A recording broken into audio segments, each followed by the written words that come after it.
Split the bamboo in the morning, dry it till night. Shape and bend it nice and tight. Cross the strands to form a pattern, coat in silk, and you have a lantern. That's how you remember how to make a shell lantern. Did you get all that, Chi-Chi? Morning, split bamboo, trap and get silk, make paimon. What? No, that doesn't even rhyme. Look, it's them. Hey, Yao Yao! Hey, Chi-Chi! Whoa, Traveler! Paimon, you're here! Happy lantern rites! What you up to? I'm teaching Chi-Chi to make shell lanterns. It's a real test of finger dexterity, so it'll help keep her nice and loose. Yes, I do finger exercises to be a nimble zombie. Wanna try too, you two?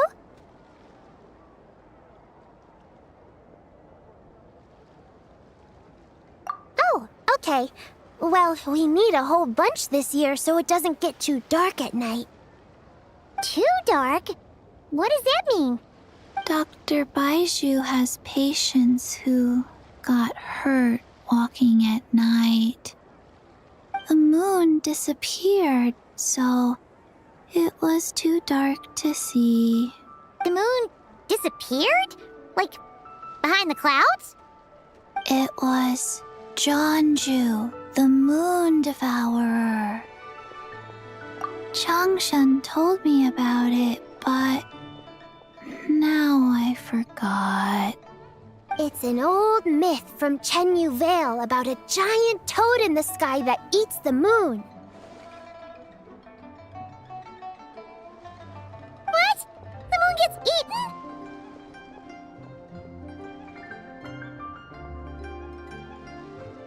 It's just a story. It's not like there's actually a giant toad in the sky. I asked Master about it, and she said myths are just insights into how the people of the past understood the world. Well, I didn't see it that night. But I've checked several nights since, and it's been there same as ever. According to Chi-Chi, though, the Ministry of Civil Affairs sent someone to do some kind of serious investigation. So, I don't know. Maybe something did happen.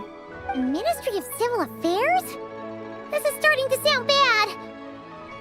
It's okay. You can fly. Even if it's too dark, you won't fall and get hurt. Yeah, exactly. So turn that frown upside down, Paimon, or someday you'll get a whole bunch of wrinkles and wake up looking like an old granny. What? Okay. No more frowning. But the Traveler can't fly. He can still fall and hurt himself, right? Don't worry. That's what the shell lanterns are for. As long as we make enough, Liyue Harbor will never go dark. Yeah, and there's the giant lantern too. Oh, right! I almost forgot. Look! This year's Grand Lantern commemorates the Adeptus who guards the moon. With her watching over it, the moon will be safe for sure. A white horse? Wait! So that's the White Horse Adeptus? Yeah! Legend has it she used to live on the moon. So if it were ever in danger, I'm sure she wouldn't just stand by and watch. Huh! We've heard of the White Horse Adeptus before, but we never heard the part about her living on the moon. Probably because it's a folk legend from Chenyu Vale, so not a lot of people know about it. But recently, some ancient artifacts were unearthed in Liyue, and the archaeological team even found evidence of ancient people worshipping an Adeptus who lived in a palace on the moon. It's kind of like how we write wishes on shell lanterns and release them during Lantern Rite. The White Horse Adeptus would descend from the moon in her jade carriage and grant people's wishes. Ooh! When did that happen? She sounds different from the other Adepti in Liyue. It must have been a super long time ago, 'cause even Master barely knows anything about this Adeptus. Nope. Kinda unbelievable, right? Yanfei said the White Horse Adeptus might even be a made-up legend, just like Janju the Moon Devourer.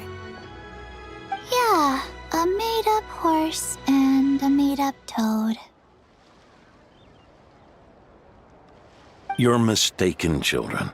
The White Horse Adeptus really does exist. Oh, Mr. Liu from the Baiju Guest House. But how do you know that for sure? Have you ever wondered how the guest house got its name, Yao Yao? Baiju... White Colt.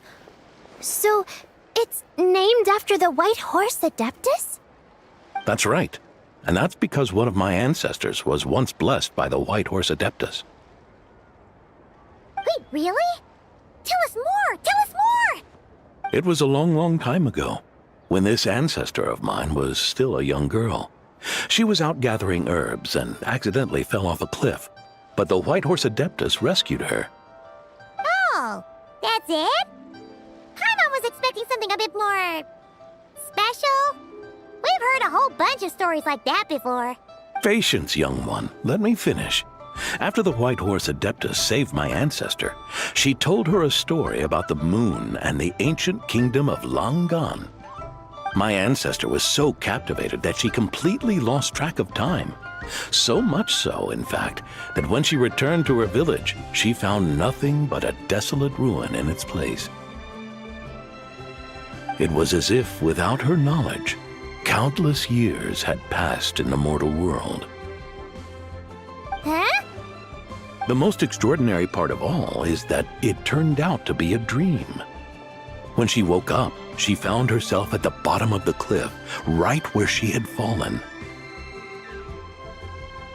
Other than her medicine basket, now filled to the brim with rare herbs, it was as if nothing had happened, until out of nowhere, a horse's whinny echoed through the air, and when she looked up, she saw a pristine white horse leaping over the cliff. A white horse leaping over the cliff. Wow, that sure is a crazy story. But now, it's starting to sound a bit too far-fetched. Another skeptic. You sound just like my son. But I know it's true. Ancestral records don't lie. Wait, so your son doesn't believe it happened? Don't get me started. Not believing is one thing, but he even wants to change the name of our guest house. It's a disgrace, I tell you, a disgrace. Well, it was getting about time for him to take over the guest house. And what's the first thing he does? Starts going on about how the name doesn't attract enough customers and how we're losing business to Wangshu Inn. Can you believe that? As if Baiju Guest House and Wangshu Inn aren't miles apart from each other.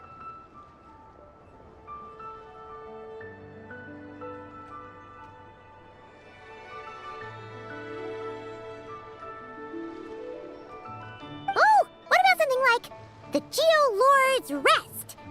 Paimon bets that would get people through the doors.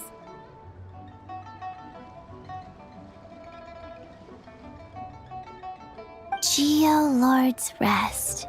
I like that one. This isn't about getting people through the doors. This is about disrespecting our ancestors. Oh, White Horse Adeptus, my wish is this. Let your divine power be known. Teach my foolish son the error of his ways. Paimon wants to learn more about this Adeptus. Hey, maybe we should ask Zhongli. Good idea! Mr. Zhongli is super knowledgeable. He can answer questions even Master has no clue about. Yeah, we just saw him having tea at third round knockout. Alright, then that's our next stop. Chi-Chi and I are gonna keep making Shao lanterns. Careful on the road! Goodbye, Paimon. Goodbye, traveler.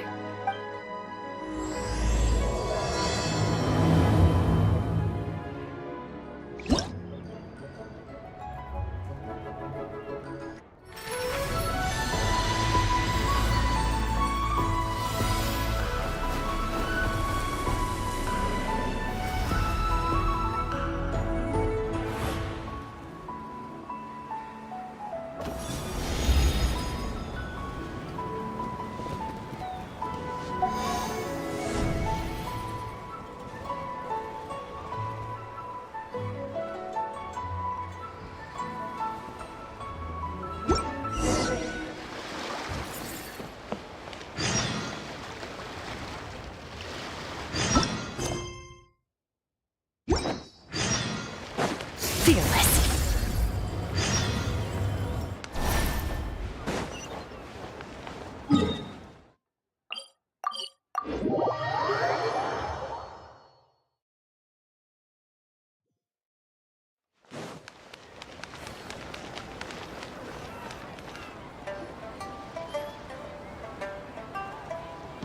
Oh? Oh. Curious. Impressive, right? What's with all the commotion over here? Oh, Traveler and Paimon! Perfect timing! I have something amazing to show you! What is it? Huh? What the? Part of the moon is blacked out! Was it really eaten by a giant toad? Huh. I didn't expect you to know the story of Jonju the Moon Devourer, Paimon. Don't underestimate Paimon. She learned a whole bunch of things in Sumeru. But Jonju the Moon Devourer is a Liyue legend. Well, knowledge knows no borders, so there. You're right about that, Paimon. But this dark circle doesn't look anything like a toad to me. A toad's egg, maybe? But that's about it. Oh, wait, Traveler! You've been in Nodcry, right? The people there worship the moon goddess. So you should know what's going on here. Really? Not even in a place where people worship the moon? Oh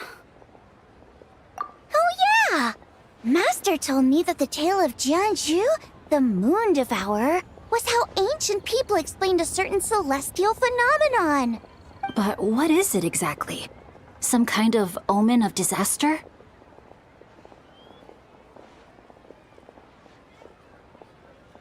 How so? Oh, but in this picture, the moon is being covered from the center. So this can't be a normal eclipse. Then it's still an omen of some impending calamity? We never said that! Ugh, some crazy customer left it at the restaurant. Just thinking about it gives me the chills.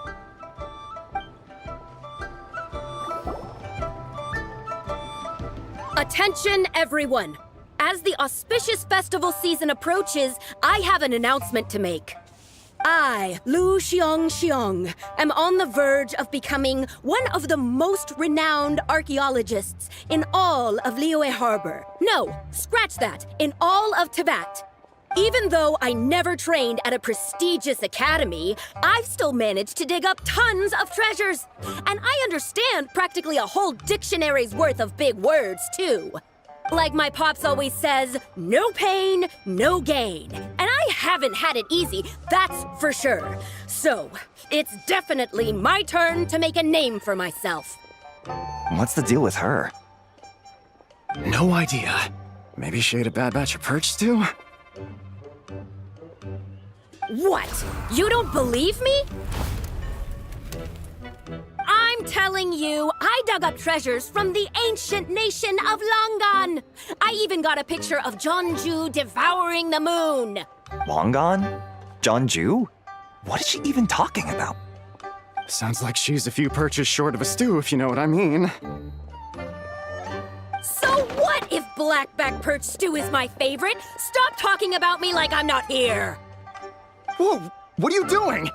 You're just a stupid, ignorant man, and I'm gonna kill you. Young lady, you need to calm down. What? So you're looking down on me now too? How about I take you both out then? How does that sound? This is a place for dining. If you wish to take me out, you'll have to do it elsewhere. Don't act like you're better than me. Do you know who I am? I'm about to be the most famous archaeologist in all of Liyue. No, Tevat! Show me some respect. It's respect you want? Very well. For the sake of the other customers, we'll do this your way.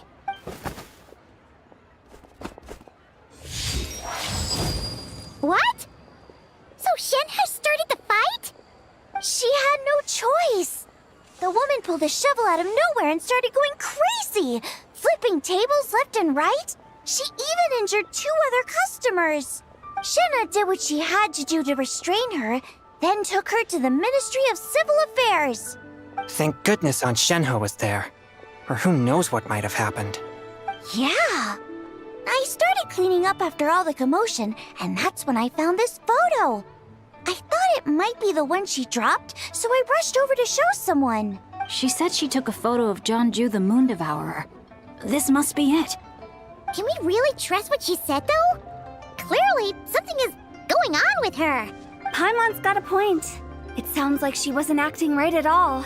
How do we know she wasn't possessed by some kind of evil spirit? Aunt Shenhe would have noticed if she was possessed. All right. But what about the part about Long Gone and the treasure she found? What about it? What if she raided a tomb and dug up some super special relic, then got herself haunted by an ancient ghost?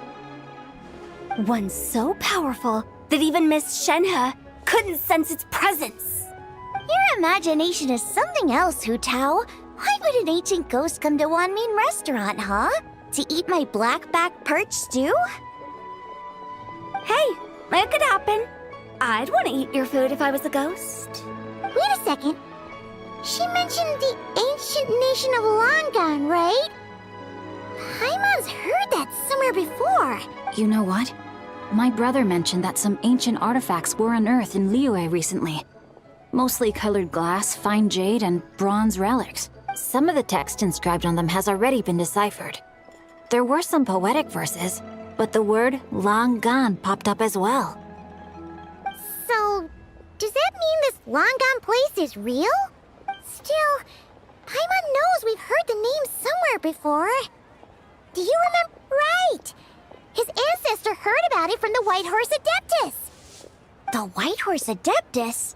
Oh, so you must have been to see the giant lantern already.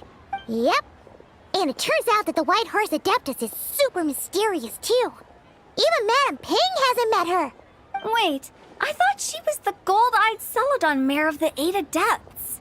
That's just the interpretation you believe in, Hu Tao. There are other theories out there, too. The elders of Qingce village believe that during the Archon War, a white horse leapt from a clear spring, transforming into an Adeptus who aided Rex Lapis in battle.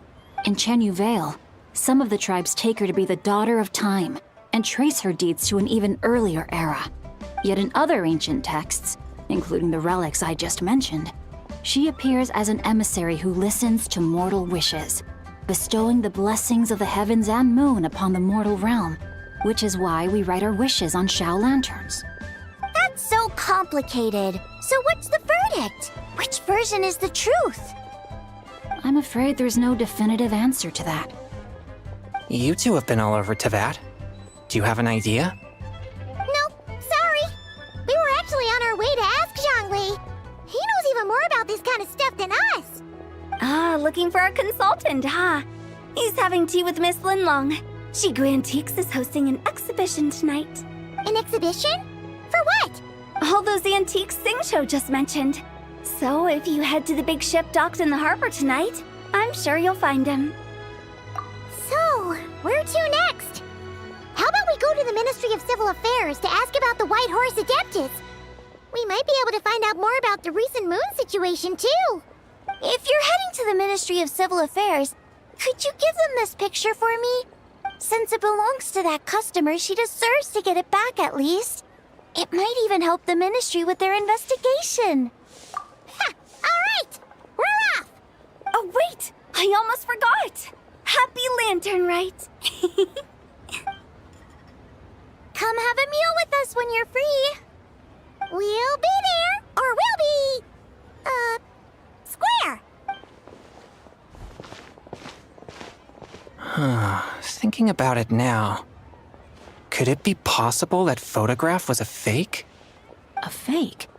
You mean like the customer fabricated it to gain academic recognition? Nice one, Changyun. I never even thought of it like that. How about we go check out that place tonight? I know exactly where it is. All right. I'll get scolded if I get home too late. Live a little, Sing-Cho. You act like this is a first for you. Worst comes to worst, we'll get Xiangling to cook you something delicious, okay? Well, when you put it like that, I suppose it's worth the risk. You were just waiting for the promise of free food, weren't you? Fine. It's a plan then. We'll meet up tonight.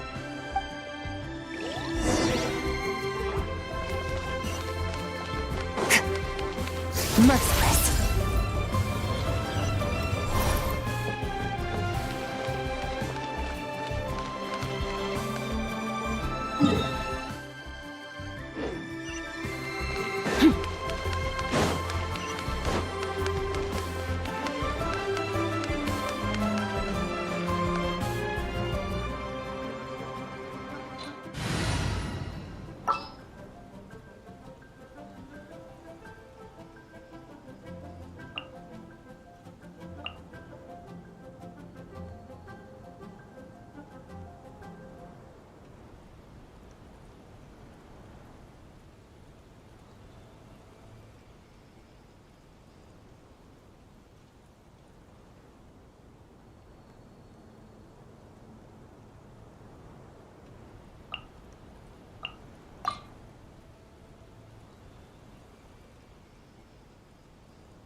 Ready to ride.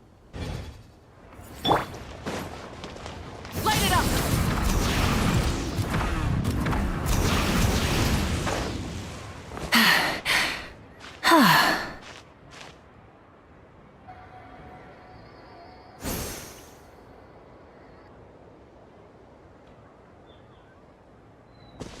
Burn it down! Rev the engines!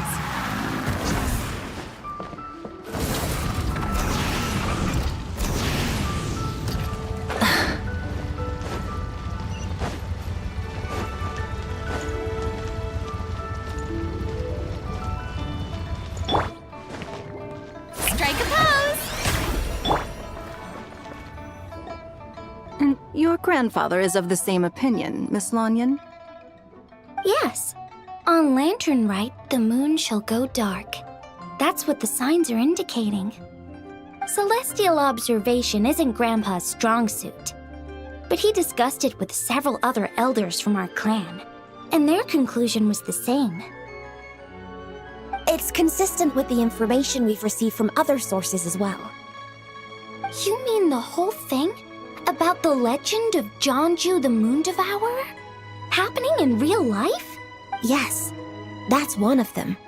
So it's true. I thought it was just a rumor. It's true.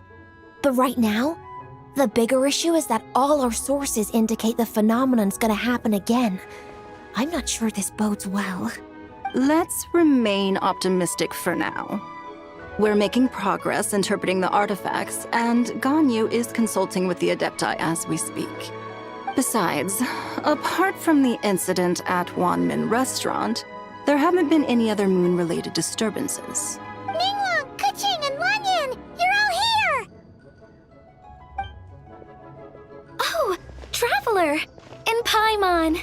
It's been a while. Happy Lantern Rite. Yes, Happy Lantern Rite.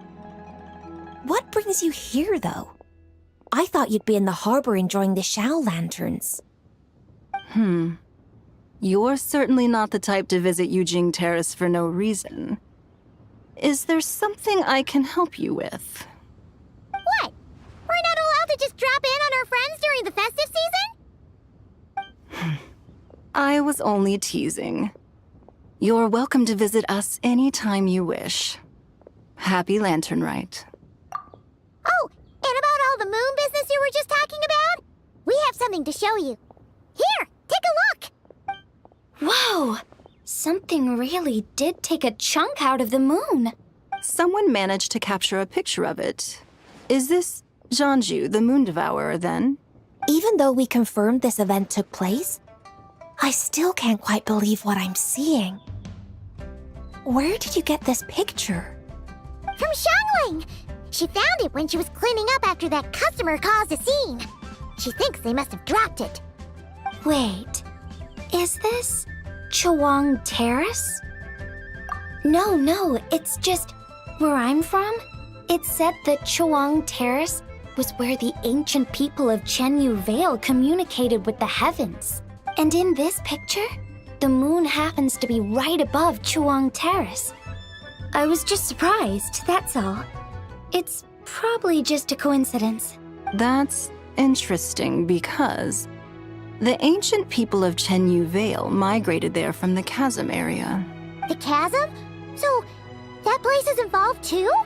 According to our investigation, that customer you just mentioned, Lu Xiangxiang, her father and grandfather are merchants in Liyue Harbor, and her mother and grandmother grow tea in Chaoying Village.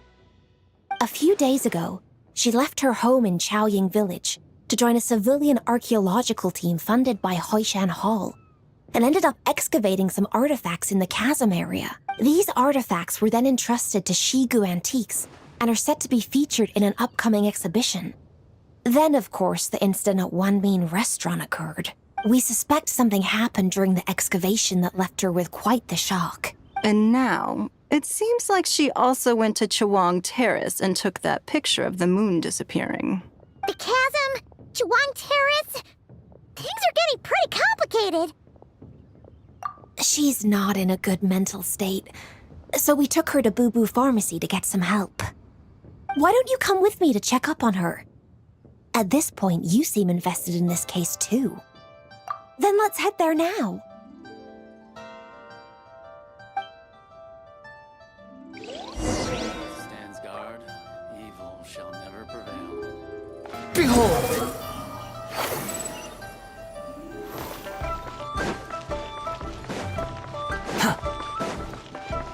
Light it up!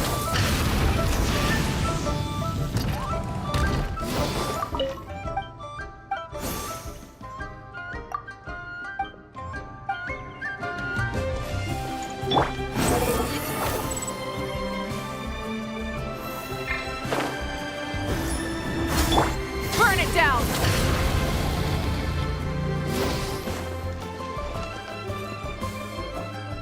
Ah, Lady Yuheng.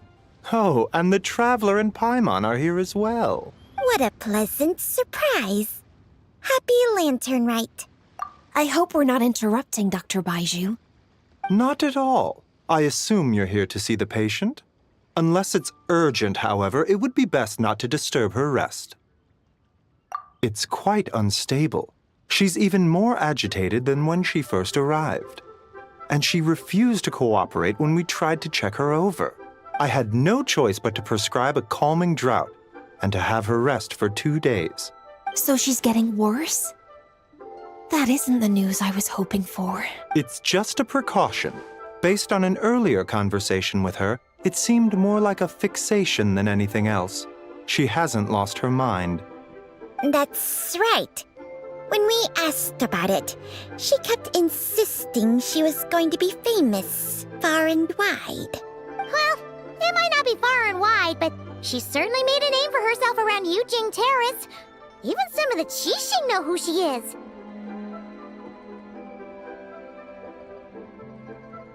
Not often, that's for certain. From my initial assessment, the patient appears to have experienced some sort of shock, and whatever it was seems to still be haunting her. But what could have caused such a thing? The relics from the chasm? Or the moon above Choang Terrace that night. Come back in 2 days, and you might just have your answer. I suppose that's all we can do for now. We'll take our leave then, Dr. Baiju. Of course. If you need anything else, don't hesitate to stop by. Speaking of those relics from the chasm, aren't they being featured in an exhibition tonight? That's right. Are you planning to attend? Yeah! We wanted to have a talk with Zhang Li anyway, and now Paimon's even more curious about these relics. I would, except every item in the exhibition had to be registered with the Ministry of Civil Affairs. So I'm afraid it's been spoiled for me. I reviewed them all myself. There are some rather peculiar artifacts, that's for certain. We're still working on decoding the ancient text that appears on them. Yeah! The word jade appears a whole bunch, doesn't it? Huh? How did you know? Shincho told us. He said there were some ancient poems on them, too. He's quite well informed, isn't he? Well, he's right. We believe they're direct references to the ancient nation of long gone.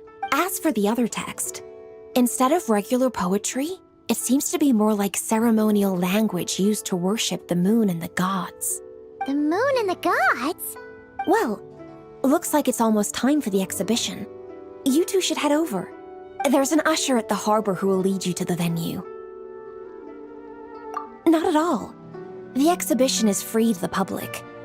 The people of Liyue have a great respect for our history and are eager to learn from it.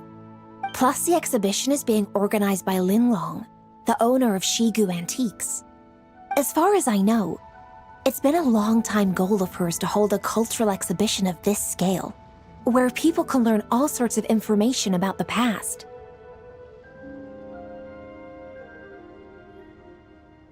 Guess we're in for a real treat tonight, then. Yes, have a great time. There's still more artifact decoding work I need to finish, so we'll have to part ways here.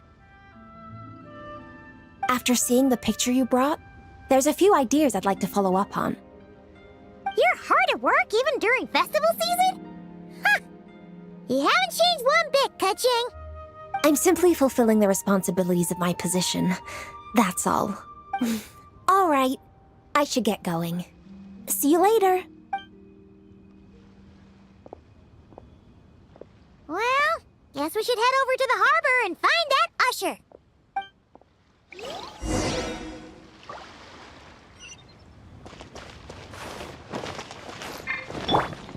The wind rises.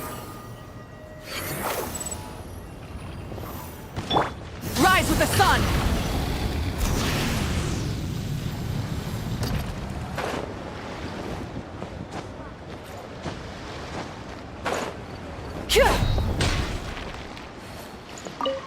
Ah, here for the exhibition?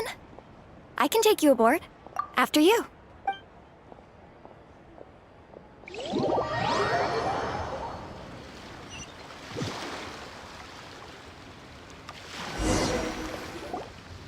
Whoa!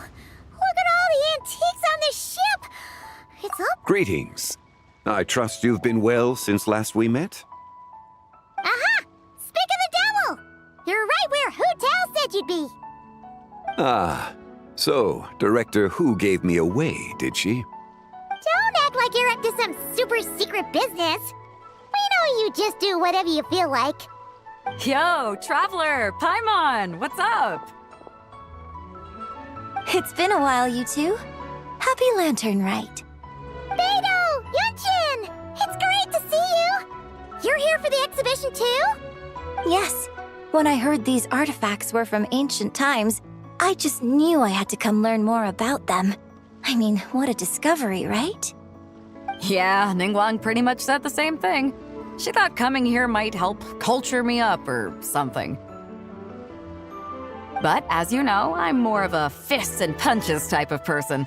I doubt one exhibition is gonna change that. You're too modest, Captain. You're the leader of the Crux fleet.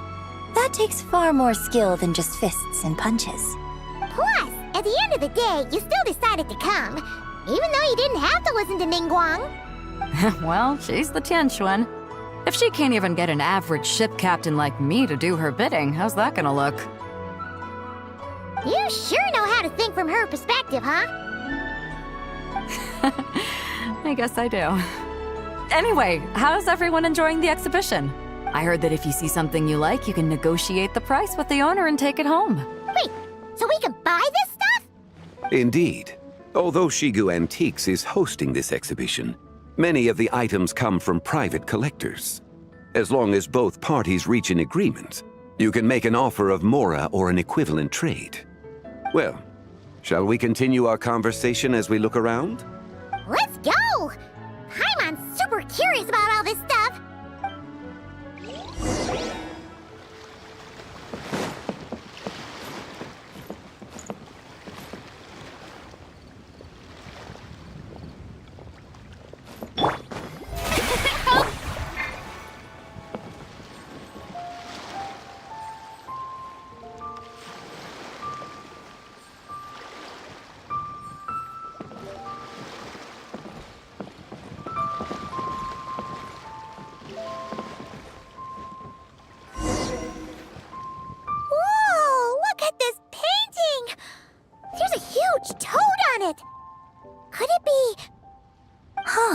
This material is quite unusual.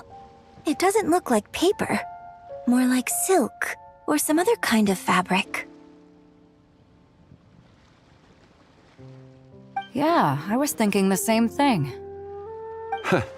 Well spotted. This is a painting of Janju, the Moon Devourer, made primarily with mulberry silk. Such craftsmanship is rarely seen in modern-day Liyue. Ha! Janju the Moon Devourer! Paimon knew it! That toad made it super obvious. What's that? A new dish at Wanmin restaurant? No! It's a kind of lunar eclipse. You heard about how the moon disappeared recently, right? Oh, yeah. You're saying a toad did that? That's what the legend says. So, nothing to do with food then. Noted. And the figure next to the toad, is that the white horse Adeptus? From the stories I've heard, her palace lies on the moon. That would seem to be a logical assumption. No. In fact, this item was discovered in Chenyu Vale, and many years ago at that. Oh, so it's from Chenyu Vale? Actually, that's not quite right. You see, this painting is primarily comprised of mineral-based pigments, such as cinnabar and azurite, which are usually found within stratified rock. This suggests its place of origin may very well have been the chasm. You could have just started with that. You're as knowledgeable as ever, Mr. Zhongli. I had only ever heard the legend of Janju the Moon Devourer, but now seeing it depicted in this painting, if I purchased it, perhaps it could serve as inspiration for a new opera. Though I'm not quite sure who the painting belongs to right now. A splendid idea, Miss Yoon. Perhaps in lieu of mora, you could offer the lyrics to said opera as recompense. The lyrics? But to whom? Why, to me, of course. I am the owner of this painting, after all. Wait, so you're one of the private collectors of the exhibition? No wonder you knew so much about the painting. But lyrics in exchange for a precious antique? My work could never possibly be of equal value. I don't know about that. I'm not much of a scholar, but even I know your operas are in a league of their own. An astute observation, Captain Beto. In my possession, this painting is nothing but a lifeless artifact. In your hands, however, it could be transformed into a new piece of art entirely. Quite the worthy exchange, no? But I'm not sure when I'll be able to finish writing it. It certainly won't be ready this year. Allow me to be equally forthright, Miss Yoon. This silk painting is merely a copy I made of the original work. There is no need for such concern over its value. Huh? So it's a fake? I had no idea you were such a skilled artist, Mr. Zhongli. I pride myself on having some knowledge of antiques, but I didn't notice anything that would point to it being a replica. You never cease to amaze me, Mr. Zhongli. You flatter me. All that said, Miss Yoon, you must accept. Truly, I insist. Huh. He's gone from handing out fake Mora to fake paintings now, huh?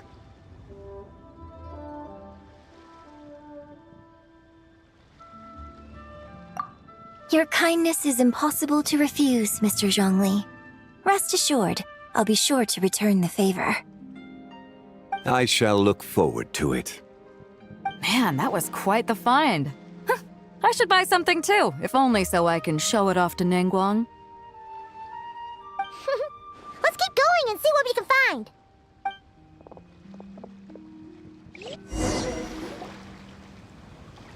Wow. This bronze war chariot is really something. It must have quite the story behind it. I've never seen anything like it before. Do you know what this is, Zhongli? Ah. I heard from Miss Linlong that a carriage made of Celadon jade was unearthed in the chasm. A copper canopy, a body adorned with flowing clouds and geometric patterns. Yes, this must be the one. A precious piece indeed. This thing's gotta be thousands of years old, right? Crazy to think people back then were capable of such intricate metalwork. Too often, we view the past and future through the lens of the present. Objects that fascinated us as children seem crude later in life. And that's only after a few decades or so of separation. If one were to stretch time across hundreds or thousands of years, one might discover that time is not always a force that pushes things forward. It would seem the people of that era managed to create a remarkable civilization in their own right. Makes me want to get my hands on this even more. Ningguang's gonna be so jealous, don't you think? Has this war chariot caught your eye, Captain Beidou? Oh, you must be Linlong from Shigu Antiques. Nice to meet you. This exhibition has been amazing so far. Well, that's all thanks to supportive patrons like you and Mr. Zhongli, of course. As for this war chariot, it was discovered by an archaeological team sponsored by Hoishan Hall. The price comes in at 90 million Mora. How much? 90 million? Woo, looks like my eyes were a bit too big for my wallet. Quite a bargain. A bargain? 90 million Mora could feed Paimon for like 1,000 years! And if you actually went on an eating spree that long, perhaps you'd be considered an antique worth that kind of Mora, too. What, 90 million? Nuh-uh! Paimon's worth way more than that! Well, if Mr. Zhongli thinks it's a good deal, I'm sure it's worth it. Beidou's putting way too much faith in Zhongli. What if he's only here to drive up sales? I'll take the chariot, Miss Linlong. Someone will come by with the payment. Quite the discerning eye you have, Captain. After the exhibition ends, I'll have someone deliver it to the Alcor. Actually, could you send it straight to Yujing Terrace? I'd like for the Tianquan to see the proof of my discerning eye for herself. Understood. Great. Yunjin and I both found something. What about you three? Want to keep perusing? And don't worry about the Mora. It's all on me. Nobody's going home empty-handed tonight. I appreciate your kindness, Captain, but I'm afraid I have some private matters to discuss with Miss Linlong. In that case, don't let us keep you, Mr. Zhongli. Right this way. Traveler, Paimon, perhaps you would like to accompany me. What? So you can show us another bargain antique that's so far out of our price range it's not even funny? Other people are always demanding Mr. Zhongli's time, but it's quite rare for him to extend an invitation himself. I wouldn't pass up this opportunity if I were you, Paimon. Yeah, just don't forget to come aboard the Alcor for a drink later. Yeah, guess you're right. Taking a quick look isn't gonna cost us anything. Let's go!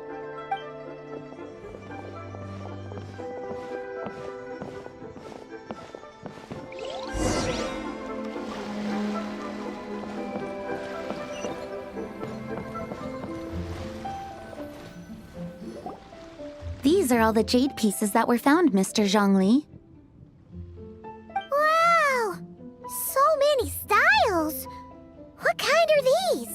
These are a type of ceremonial jade. You're familiar with Chenyu Vale's rain jade, right, yes? Oh, yeah! So these pieces are all used in the rain jade ceremony? Well, you may not know, Paimon, but before the rain jade rite came into practice, Chenyu Vale was known for a different ceremonial tradition that also involved jade. The Bi is used to honor heaven, the Tsong to honor earth, the Gui to honor the east, the Jiang to honor the south, the Hu to honor the west, and the Huang to honor the north. These form the 6 ritual jades. It's unfortunate, however, that Miss Linlong's set is missing both the Gui and Hu pieces. Oh, I know. These jade artifacts are from such an ancient time. It's proved difficult to track them down, even for our establishment. No matter. You happen to have precisely the piece I was looking for. Huh? This broken jade token? I didn't expect this to catch your eye, Mr. Zhongli. It isn't one of the 6 ritual jades. An affect belonging to an old acquaintance of mine. An old acquaintance? One of your collector friends, Mr. Zhongli? You could say that.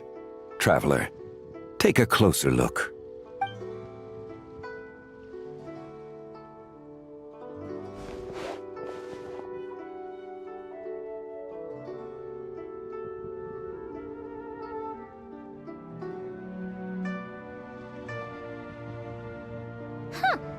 It doesn't look all that special to Paimon.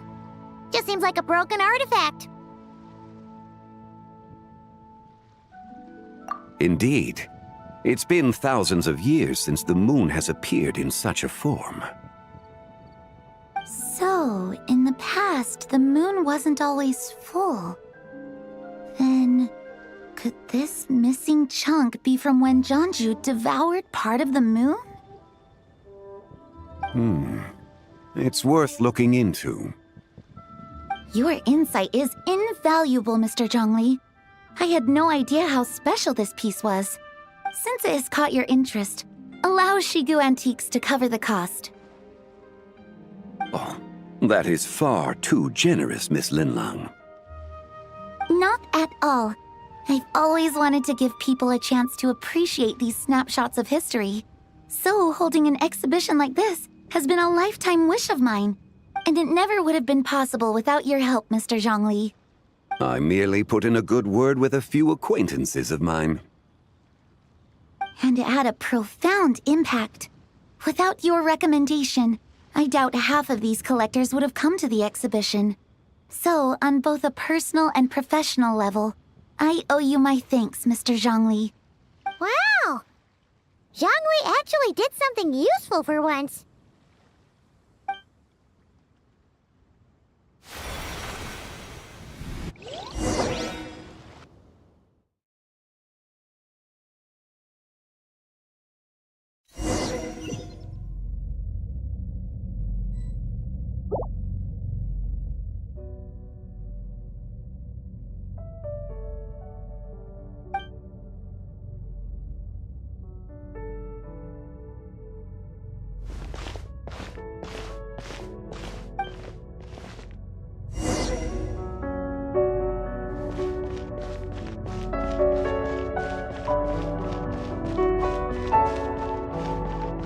Three, 5, 7.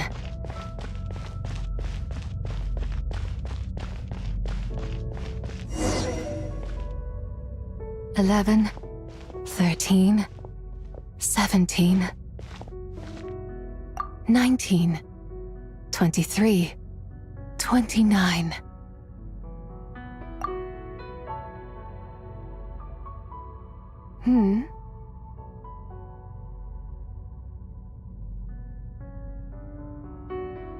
You also enjoy counting in such a fashion, lost child?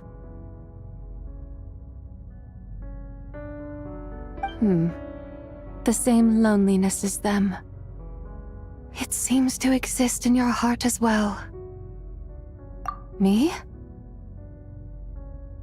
I'm sorry, I don't remember. The shadow of the moon? Or a dream of time? I'm sorry. No one has asked me such things before. I've been here for so long. There is much I have forgotten. I know nothing of your arrival. All I know is the longing in people's hearts. Yet, I sense the moonlight's guidance within you, child. Perhaps that is what brought you here. You seem confused. Perhaps I can help in some way. The path home is... that direction. I believe someone told me that before. But I was never able to reach the end. You should take a look. No need. It would seem... my time has already run out. Farewell. May the moonlight ever shine upon you.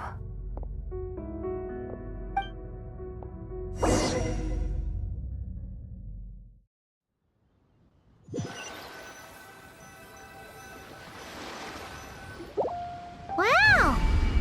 Jiangwei actually did something useful for once. Your complexion looks rather ashen, traveler. Are you feeling all right? Yeah, what's wrong? Does your stomach hurt? Huh? What are you talking about? You were right here the whole time. Ah, I see. I'm afraid we must take our leave, Miss Linlang. My friend has taken ill and I must escort him to get some rest. Of course.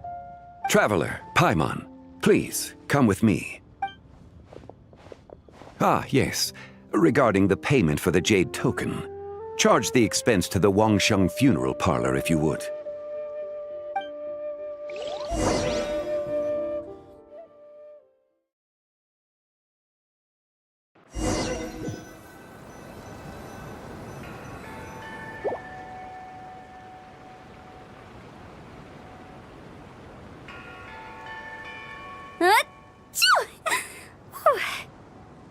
Guess someone's thinking of me.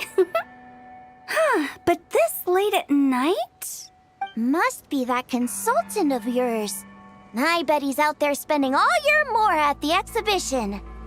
Yeah, he'd be the perfect employee if he just knew how to rein in the spending. But never mind him. Let's focus on the moon. We gotta see if it gets eaten tonight. I don't think it's going to happen. We've been out here all night and the moon's the same as ever. It is quite late, and Chongyun's getting tired. How about we head back? We can come back another time. Head back? Already? Actually, I do have a new dish I'm testing out tomorrow. And as part of my New Year's resolution, I'm trying not to oversleep. All right. Guess it just wasn't meant to be. Let's go.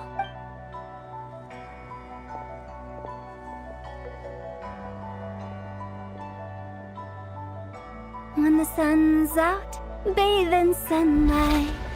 When the moon's out, bathe in moonlight.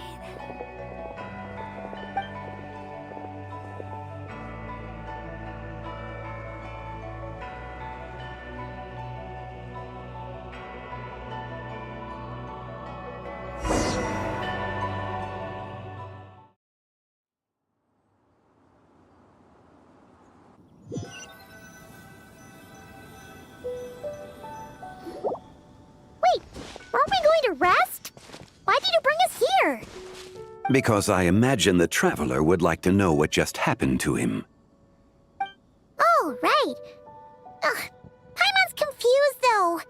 She could have sworn you were there the whole time. Oh, how is that possible? It sounds like his spirit formed an inexplicable connection with the being in that space. Ah, you suspected from the beginning, didn't you? Indeed, the being you met is the fabled White Horse Adeptus, and the original owner of this jade token. Her name is Tibai. Wait, does that mean she's inside this token? No, she does not reside within this token, but rather within the moon's shadow. This token is merely a medium. Word has it you accomplished quite the feat in Nodcry. You and your friend brought the Frost Moon back to Tevat. Tell me, did you ever wonder about the other moon?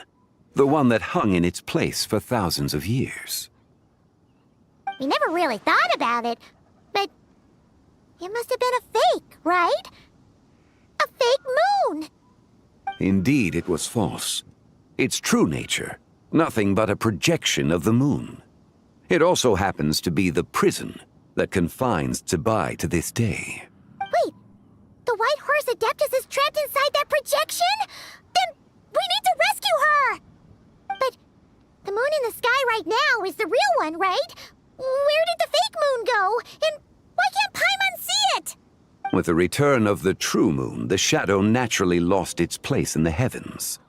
Now, it is disintegrating bit by bit. It's a process that comes and goes. When it occurs, it looks like the moon is being obscured by a black shadow.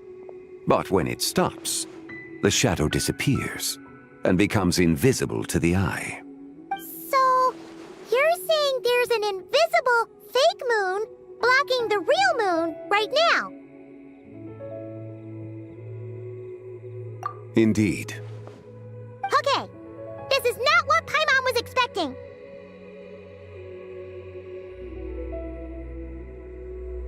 My hypothesis is that people's wishes could be what trigger the periods of disintegration. After all, when you experienced that episode just now, it was precisely when Miss Linlong spoke of her own wish. Wait, is that because the White Horse Adeptus answers people's wishes? The legend must be true then. So, that means the more wishes we make, the faster the fake moon will disintegrate, right? Then it won't be long before the White Horse Adeptus is free! Quite the contrary. After countless years trapped inside, the two have merged into one. When the moon shadow is gone, Zibai will cease to exist in this world. Oh no! So, by bringing the moon back, we actually hurt the White Horse Adeptus? Do not burden yourself with such thoughts. Because of your actions, a promising opportunity has presented itself to us. Let us not forget, what is crumbling is also precisely that which imprisons her. Yes, and that is why I invited you here tonight. Your connection to that broken jade token confirms that you can do what I envision. However, while I had hoped to receive your assistance, this matter could have significant ramifications. I must admit a certain reluctance to implicate you in more of Tevat's secrets. Often, the deeper one's knowledge of such matters, the harder it becomes to extricate oneself from them. You are someone who once traveled through the boundless sea of stars. I cannot help but wonder, perhaps it is wrong for your fate to become too entangled with the fate of any one world.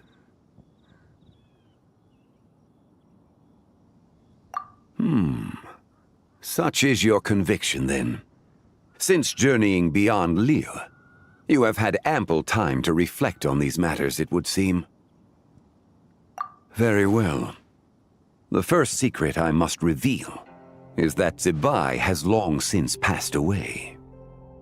The being within the Shadow Moon is merely one of the 3 deadly selves she severed before her death. Wait, the White Horse Adeptus is dead? Weren't you supposed to tell us how to fix this? Now it just seems even more impossible! Please, remain calm, Paimon, and allow me to explain. The 3 deadly selves is a practice used by those engaged in spiritual cultivation. The intent is to sever the 3 vice-laden mortal selves to reveal one's true, pure self beneath. However, Zibai's 3 selves are more complicated in nature. Because in the moment before her death, someone preserved the shattered essence of her soul and placed the fragments within her 3 deadly selves. If we retrieve the 3 fragments of her soul, there is a chance we can restore her presence in the mortal realm. So that means we can bring her back to life? Yes, provided we retrieve the fragments of her soul's essence from the three deadly selves. Indeed, the being you encountered was Zibai's first deadly self, Ziju.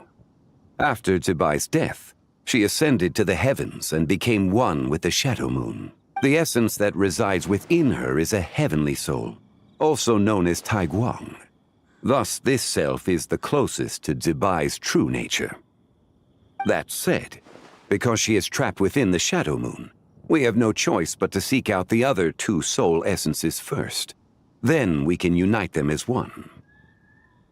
Her second deadly self is called Ziju. After Zibai's death, she fell into a slumber deep beneath the earth in what is now known as the Chasm. The essence within her is the Earth Soul, also known as Shuangling. She is the self that inherited most of Zibai's memories and wisdom. The chasm? So, do we have to go there to find her? That won't be necessary. I sensed her presence on the jade carriage from earlier, the one at the exhibition.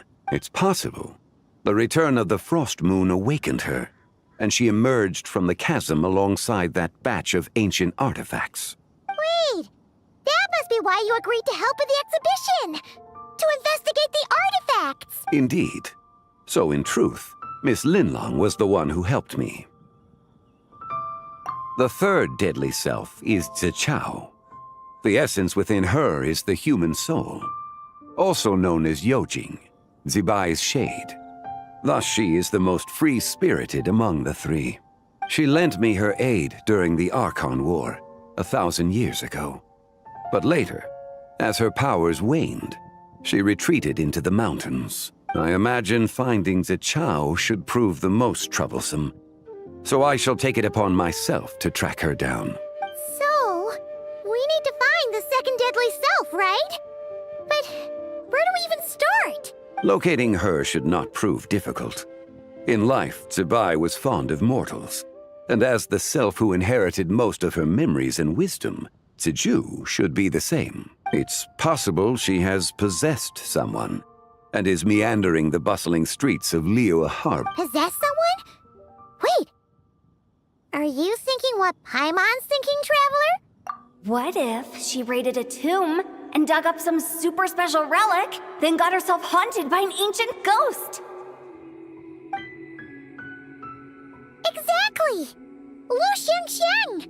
It seems you have a lead in mind already. She could still be at Boo Boo Pharmacy. She was super agitated when she first got there, so Baishu gave her some calming medicine and told us to come back in 2 days. Do you think it could be her, Zhengli? It's quite possible. The deadly selves are impure beings that can easily influence mortal minds. A sound plan. Well, I should get started on my own investigation then. But you're leaving already? I must. Zichao went into hiding after the Archon War. If I am to have any success tracking her down, and there's no guarantee, I should start sooner rather than later. But there's still so much you haven't told us. Like, who the White Horse Adeptus actually is, and how she died in the first place. Not to mention who it was that preserved the fragments of her soul. Should our endeavor prove successful, then naturally those answers will follow. If not, speaking of them would be rather meaningless. Aw. It would seem that this is a question you are unwilling to set aside. Very well. I shall tell you. It was the Avatar of Time.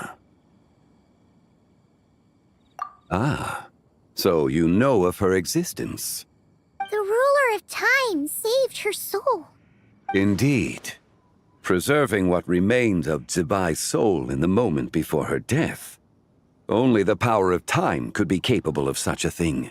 However, there is no telling what effect it has had on the three deadly selves. In other words, you must exercise caution when seeking out Ziju. On the night of Lantern Rite, countless Shao lanterns, and the wishes written upon them, will be released into the sky. I estimate that this event will trigger the Shadow Moon's collapse. When that happens, the cage that confines the first deadly self will open. That is our moment to act, but also the moment where all could be lost. For if we fail to retrieve the other 2 soul fragments in time, Zibai's resurrection is hopeless. As I mentioned before, the answers to your remaining questions should come in time, providing our efforts bear fruit. Let us hope that all proceeds smoothly in the days to come.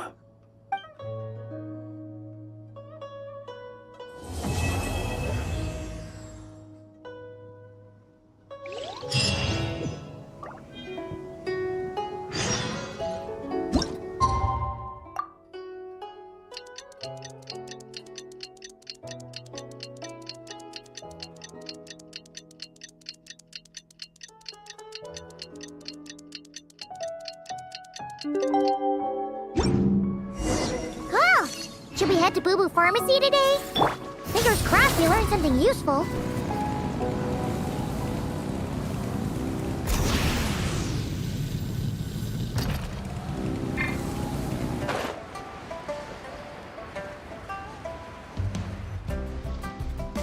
So let me get this straight. The patient disappeared right as you were delivering the medicine. I know it's hard to believe, but that's exactly what happened. It's true. 1 minute she was there, and the next she was nowhere to be seen. Hey, it's Yelan! Fancy seeing you here! Oh, is this a bad time? Not at all. Just a small roadblock in the case I'm working. Ningguang asked me to investigate a patient named Lu Shangshang. If you're here to find her too, then you're out of luck, I'm afraid. She went missing this morning. What? According to Dr. Baiju, the patient vanished right under his nose. But it just seems like that should be impossible. There 1 second and gone the next? Pretty sure Xiao can do something like that. Then you're suggesting this Lu Shangshang is the vigilant Yaksha in disguise? Or some other adeptus? Guess not. But this is so weird. How can a living person just vanish into thin air? Unless... Linny decided to take his act to Liyue? Who is this Linny you speak of? He's... Oh, never mind. Paimon's just grasping at straws. Let's set aside the how for now, and focus more on the where. You mentioned this patient has a strong obsession with achieving fame and recognition? Yes. She kept talking about becoming a renowned archaeologist and making a name for herself. So, are we looking for a place where it's super easy to become famous? I think we should check out the Xiao Lantern crafting stalls. Because it's easy to become famous by making Xiao lanterns? Not exactly. When the people of Liyue need a solution to a problem, their first thought would be to pray to the gods and the Adepti. If her wish is to become famous, she might write it on a Xiao lantern in the hopes that the fabled White Horse Adeptus might make it come true. That certainly sounds probable. Turns out, the White Horse Adeptus might be a lot closer to home than she thinks. What was that? Nothing! Let's go check out those stalls!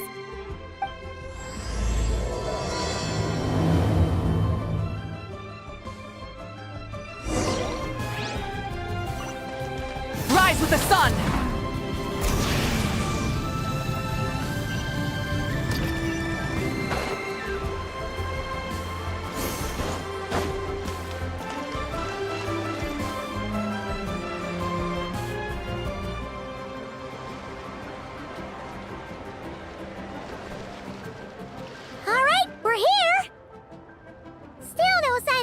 Shang, though.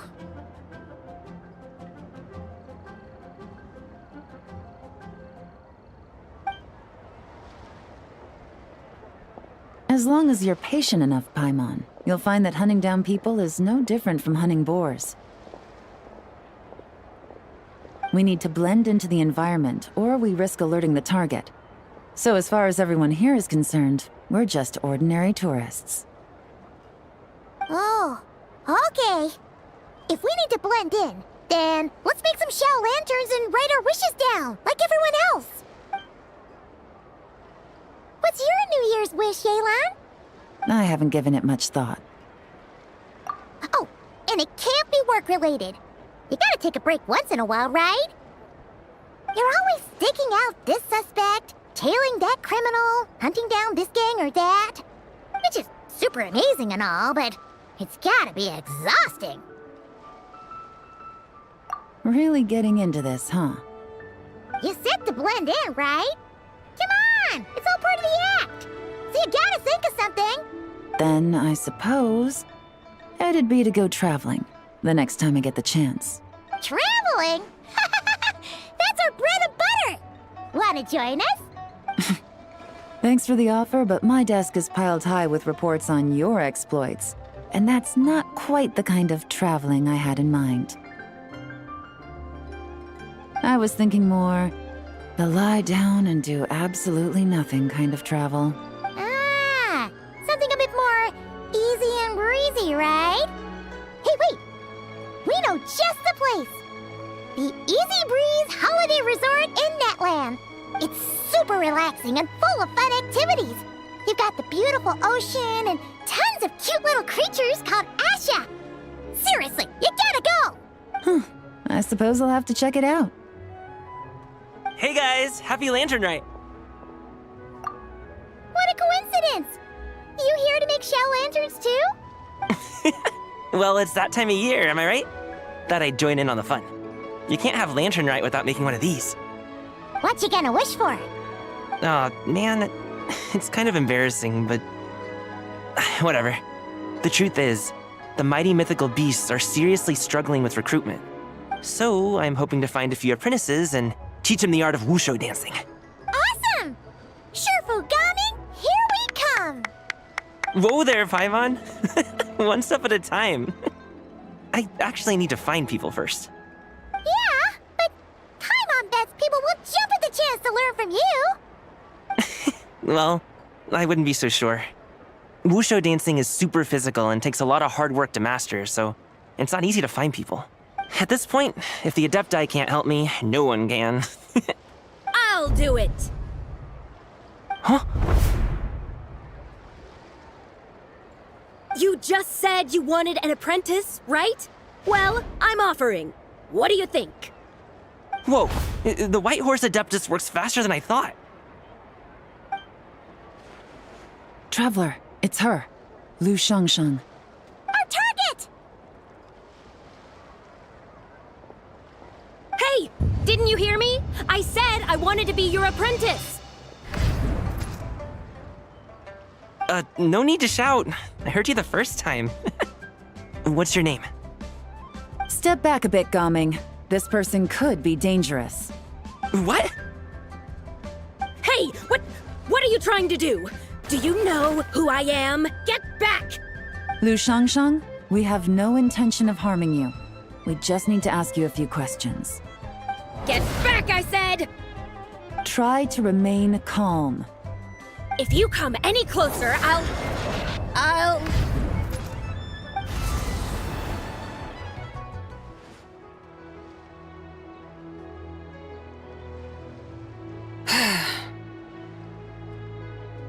Little wisp of a being. How are you able to see me? So what if I am? Leave at once! You, a mere mortal, whose own life hangs by a thread, would dare reach for the power of life and death?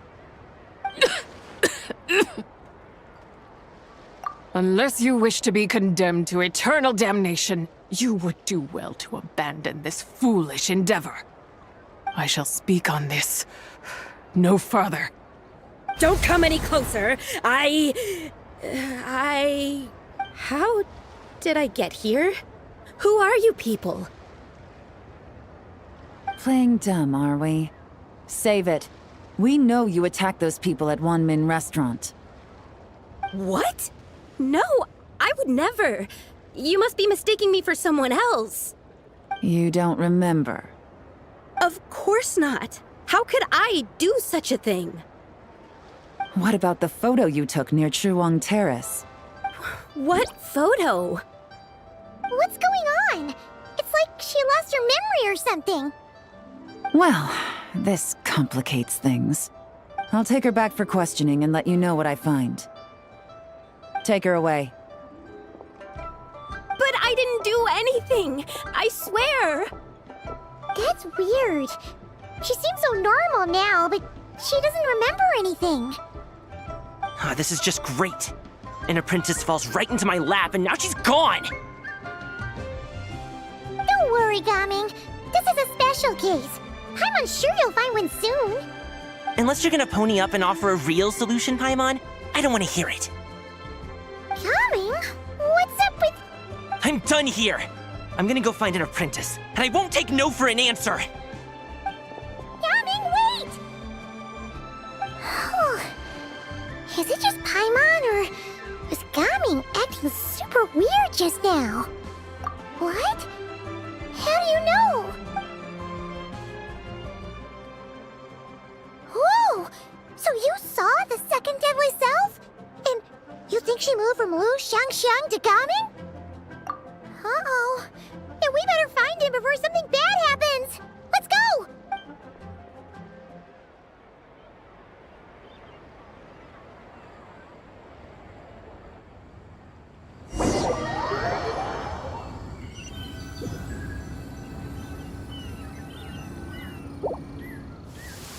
Alas, why must Cloud Retainer inflict such woe upon us, Mooncarver? By the order of Rex Lapis, we were supposed to make haste to the harbor to stand watch. Yet we arrived late, for you, in your inscrutable wisdom, chose that very moment to tend the mint. It is no wonder Cloud Retainer banished us to the wilderness in anger. A pity only that I, blameless as I am, was made to share in the punishment. Blameless indeed. You speak as if it was not you who decided to plant all that mint in the first place. Yet now, in its wretched state, overrun by blight and vermin, you would turn away? Utterly heartless, I say. Were I truly that heartless, would I have rescued those seedlings from this desolate wasteland, granting them haven in your hallowed garden? Alas, if blame must be laid, let it fall upon Cloud Retainer for failing to recognize the virtue of our plight. Ah, at last a sentiment with which I can agree. If ever Cloud Retainer is away, we should steal into her abode and plant a veritable field of mint. A tempting little ruse, is it not?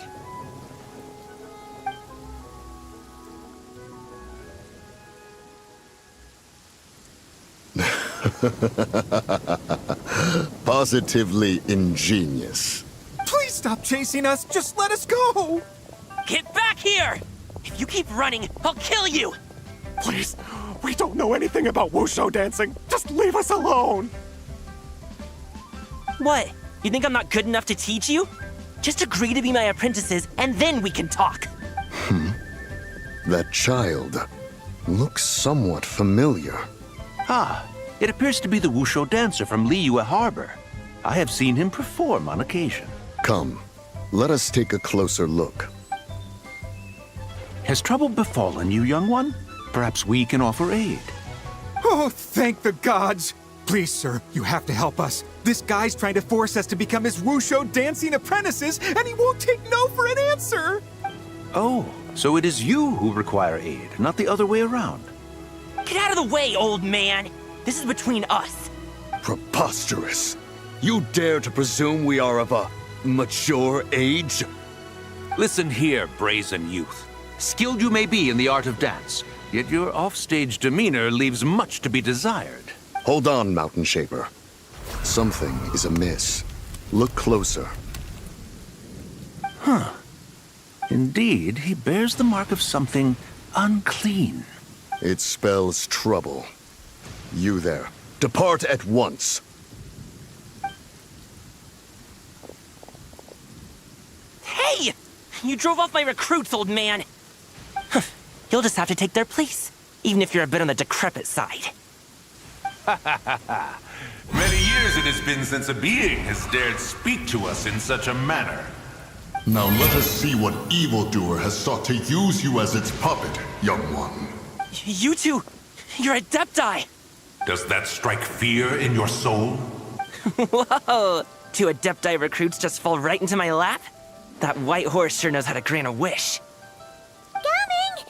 Slow down! Wait for us! Jeez, take a hint, will you? I told you to stop following me! Traveler, Paimon, keep your distance from this youth. Evil has taken a hold of him. We know! It's one of the White Horse Adeptus' deadly selves! She's possessing Gaming! The White Horse Adeptus' deadly selves? Could it be that Rex Lapis called us to Liyue Harbor for this very reason? Hey! What are you two whispering about over there? Who's gonna be first apprentice and who's gonna be second? It doesn't matter! I'm not the kind of Sufu who plays favorites. Insolent spirit! Be gone from this child at once!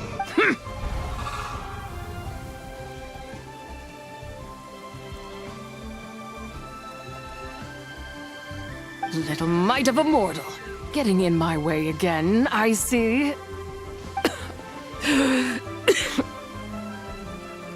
That is no concern of yours. No. Only by doing it myself will I find peace. Otherwise, rage will consume me. If I lose control, all will turn to dust. The curse of time. The memories this body holds. Come no closer. This is your final warning.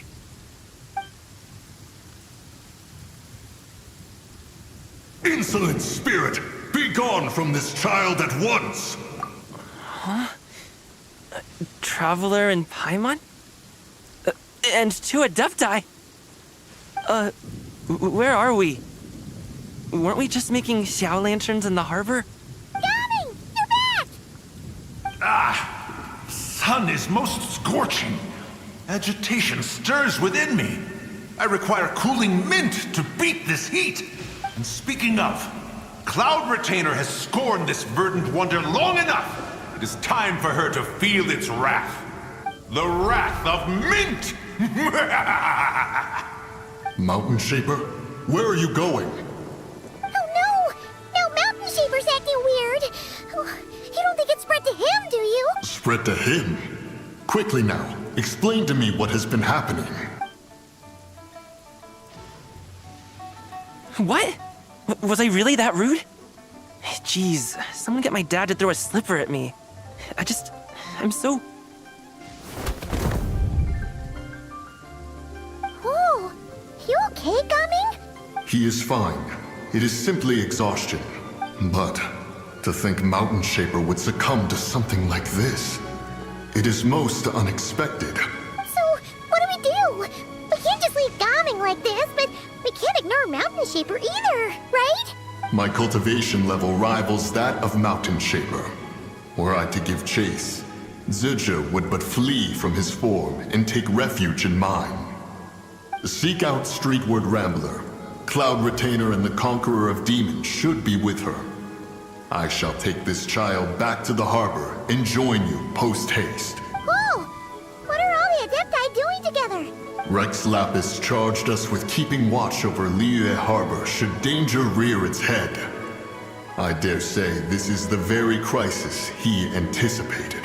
Come, we must devise a strategy before confronting Zizha.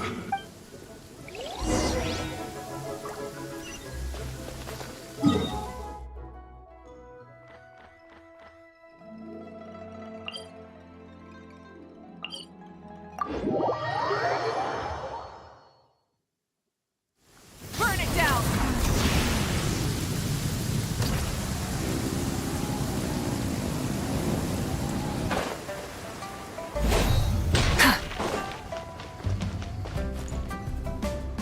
The White Horse Adeptus? You mean the mysterious white mare that aided Rex Lapis during the Archon War? Even if it's not her, there must be some connection. She always avoided us back then, and I never knew why. Rex Lapis's recent trip seems to be related to this person as well. Xianyun! Madam Ping! Xiao! Great! You're all here! Ah, Traveler. It has been quite some time. Oh, happy lantern right, Paimon. You're as lively as I remember. I trust things have been well. Sorry, Madam Ping. No time to catch up. Something terrible has happened. What is it? Has Mountain Shaper gotten himself into trouble?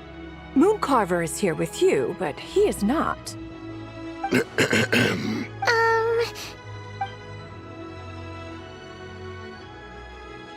The Wrath of Mint?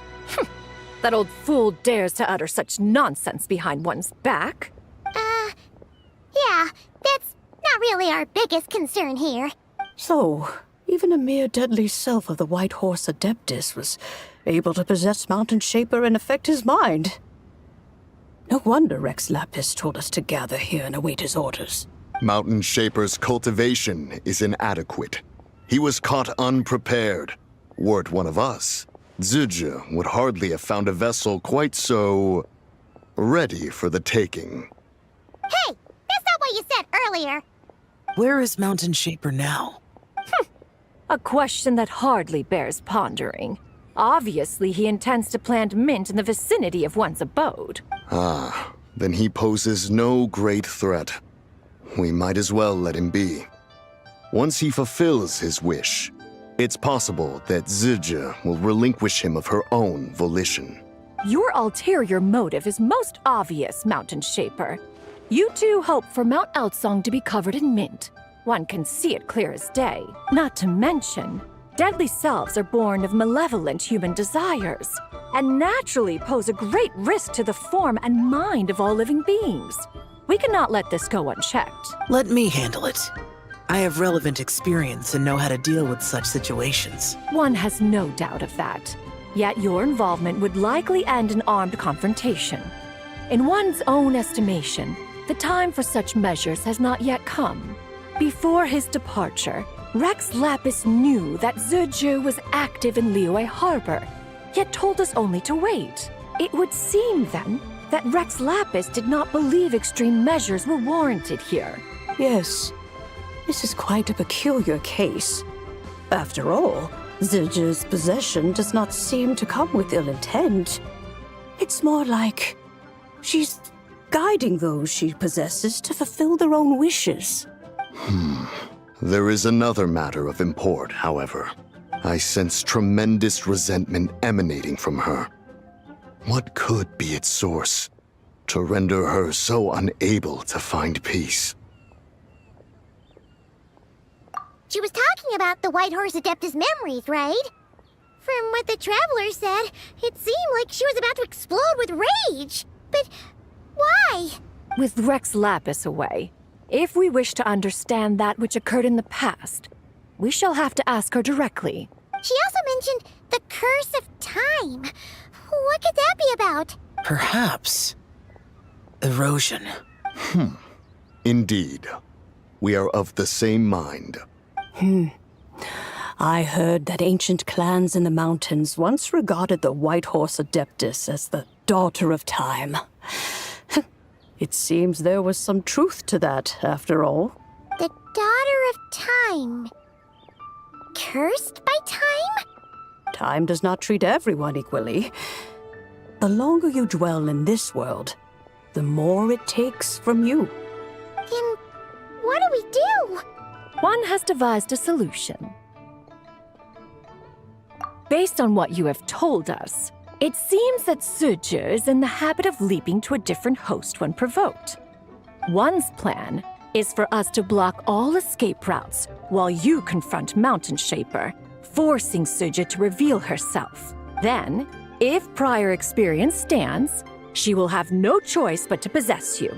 However, not only are you able to sense it, you are also unaffected by the peculiar state of stasis. In other words, in that moment, you would have the chance to either subdue or persuade her. That is akin to walking straight into the lion's den. Allow me to go instead. Yeah! Isn't this plan a bit too risky? Paimon try first. After all, even if she got possessed, it's not like she would pose a danger to anyone. Paimon's wishes aren't all food-related, you know. One would not suggest this course of action if one had any such reservation. Time and again, the traveler has proved immune to Sidge's influence.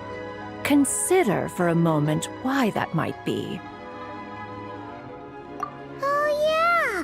That's what the first Deadly Self told you, right? Perhaps your time in Nodcry left you with the blessing of the newborn moon goddess, traveler. And this Whitehorse Adeptus clearly has a profound connection to the moon. Indeed. Indeed. I see.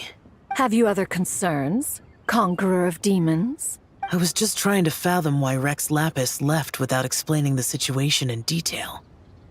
But now I think I understand. Rex Lapis entrusted this matter to the Traveler, which means in his estimation, the Traveler must be the key to its resolution. So I have no other concern. I trust Rex Lapis, and I trust you.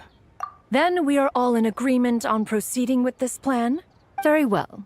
We should depart at once, lest we lose our chance. Let us see whether that old fool truly dares to face one's abode with Mint.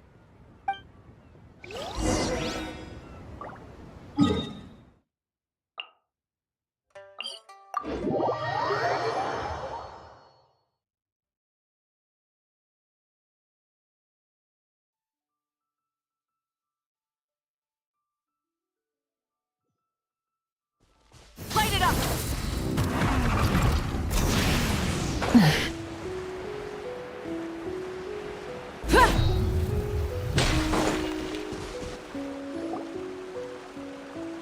One mint, 2 mint, let us plant a whole slew of mint. Once I reach 10,000, Cloud Retainer's abode shall be Mount Outsong no more, but rather Mount Mintsong. Oh, to behold the look on her face when she is confronted with such verdant splendor! Mountain Shaper, you dare disturb the tranquility of one's abode. Do not take personal offense, Cloud Retainer. He is not in control of his faculties. Exactly. Let it go this once. Zidja is the one driving him to do this. Huh? But Zidja just helps people fulfill their own wishes and desires. Not now, Paimon. Oops. Sorry, Mountain Shaper. Paimon might have just thrown you under the bus. When he wakes up, we shall have words. Everyone, to your positions.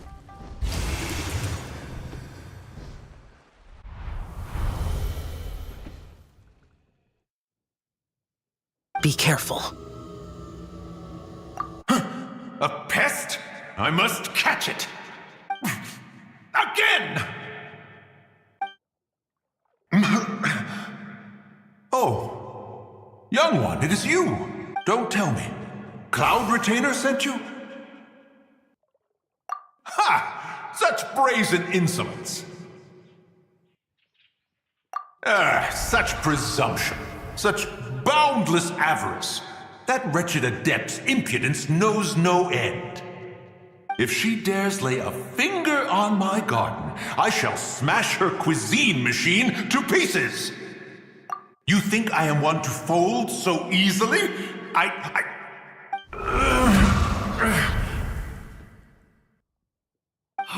Insolent mortal! Time and again, you interfere in that which is beyond you. You make it exceedingly difficult to contain my rage. You have no conception of that which you seek. It is forbidden! You know nothing of my past. My warning was given. The cost entwined with this is beyond what you can bear. Stubborn mortal! You. Very well. If death is what you seek, who am I not to oblige? Come, let us see the extent of your resolve. Your wish is to behold the curse of time and the memories of this form? Then, let it be granted.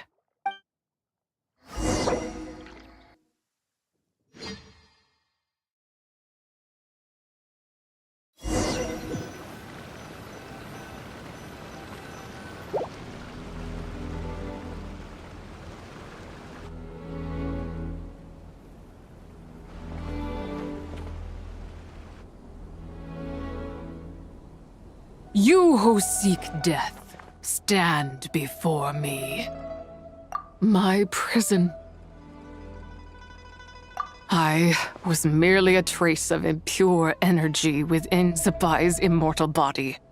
When her soul was shattered, it should have been the end of me. But then, the one who governs time descended from on high and froze the moment of her death. And so, I remain in this world, unable to find release. A mortal who knows of her existence and would dare to speak her name. Who are you?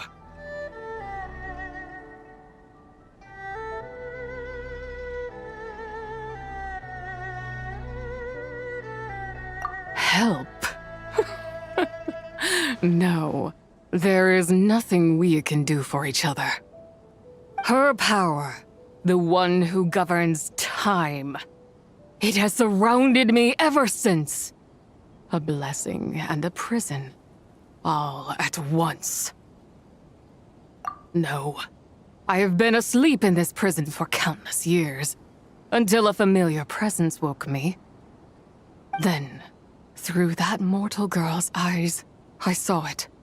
As pure and bright as ever, unchanged across the millennia. It was the moon. That place is called Chuang Terrace. Did later generations rebuild the altar in a new location? It looks just like the one used to honor Tsupai. Could it be that traces of what happened back then still remain in this world? That memory is embedded deep within the essence of Tsubai's soul. It is one that should have been forgotten. Yet, it is precisely that which haunts my every waking moment, fuels my rage, and denies me a modicum of peace. Now you, a mere mortal, come to seek that which is forbidden. So, let us see whether the fire that fuels your ambition is a hero's wisdom, or a fool's courage. I shall relinquish control over this body's curse, and let it devour everything within sight. Run as fast as you can, lest this prison become your grave. Look, it draws near. The river of time, come to sweep all into oblivion. A torrent of tears for the dead and departed. I shall wait for you at the end, mortal. Evade being swept up in its waters, and I will show you everything. Fail, and we shall sink into oblivion together.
I did not expect that you would make it to the end. Yes, it would seem even time cannot hold you back. In that case, perhaps this truth is one you can bear. Come, let your wish be granted.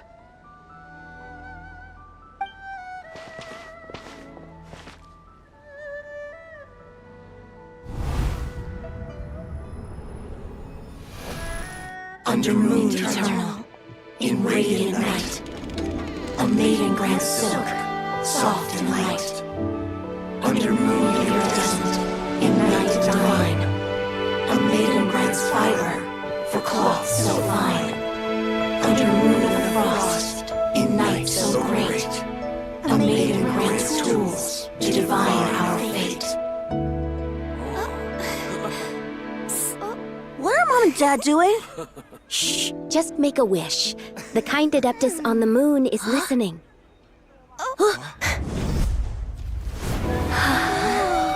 Look, it's Lady Tsubai.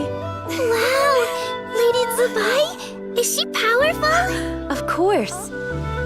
She taught us how to grow grain and beans, millet and rice, how to peel hemp and reel silk, spin thread and weave cloth, how to cut stone and build houses, cast bronze and forge tools. According to Mom and Dad, the Adeptus Tsubai is the god of soil and grain, who blesses our land and its crops. Huh? Lady Tsubai's leaving. It's all right. We just have to wait till next year. She'll be back.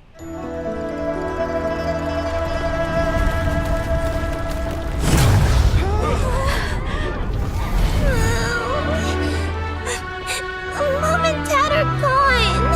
Why hasn't Lady Tsubai returned? She'll come. We just have to believe.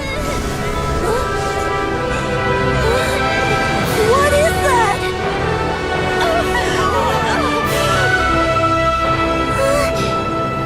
Lady Tsubai abandoned us.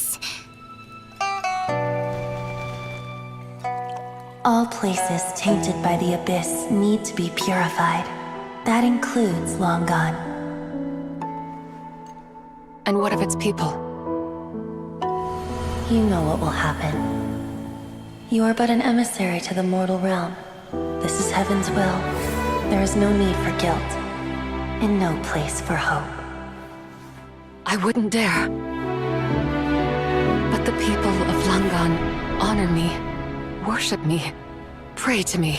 If I do not answer, the guilt will be too much to bear. And if you do, you will meet the same end. Then as their god, I shall die among them.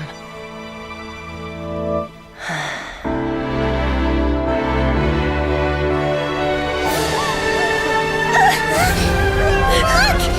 Lady Tsubai came to save us! I knew she wouldn't abandon us! Run!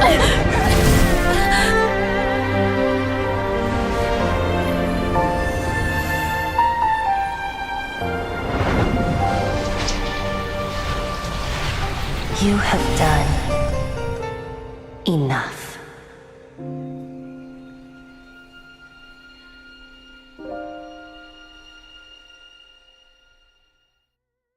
Now you know the truth. These are the memories that suffocate me where I stand and crush me under their weight. Not just my nation, but the people I loved. Were it within my power, I would ignite a blaze fierce enough to burn a hole through the heavens themselves. It was a time of war, one that ravaged heaven and earth. Remnants of the battles tainted with cursed power fell from on high and devastated Langan. The heavens decreed that the tainted filth had to be cleansed. No matter the cost, if I just had more time, I could have helped more people to escape. But it wasn't enough! I just needed a bit more, and they all could have survived.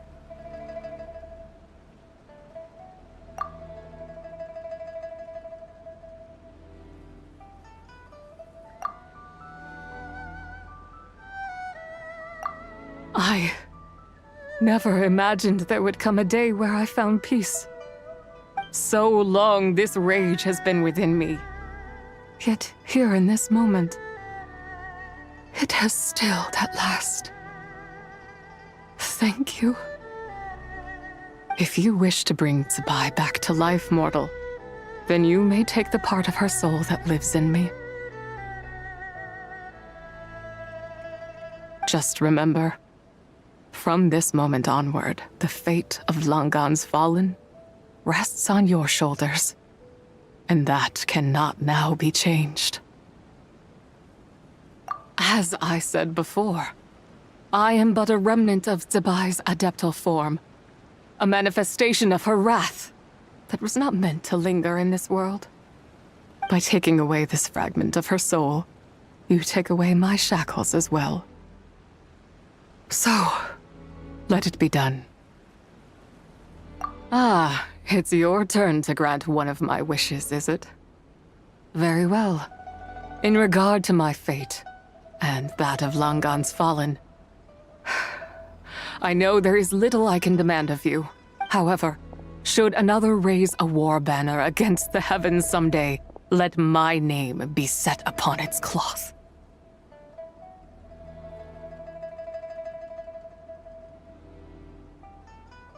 I ask for this, and nothing more. Now, take what you came for. I was a lone moon, shrouded and dimmed in cloud-veiled night. Now darkness breaks, free and unburdened. I reclaim my light.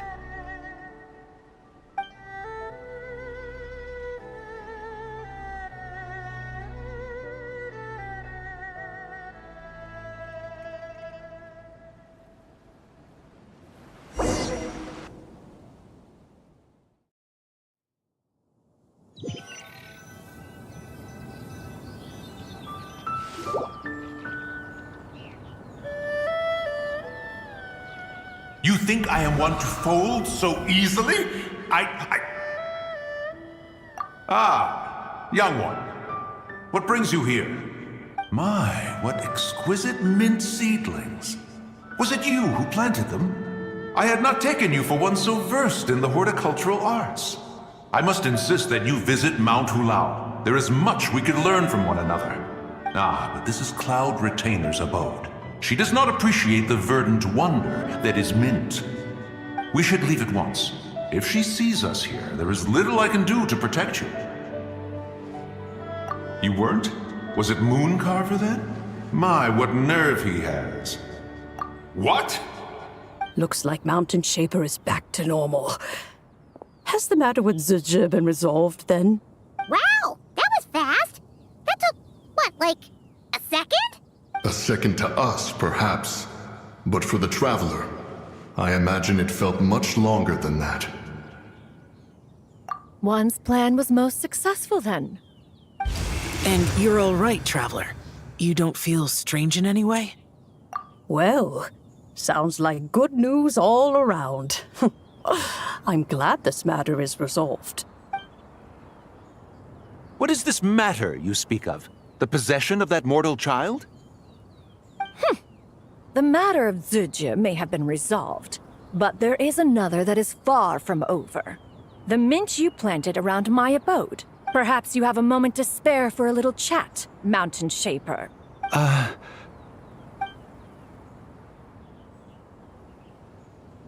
You seem reluctant to talk in detail about what happened with Zizhi.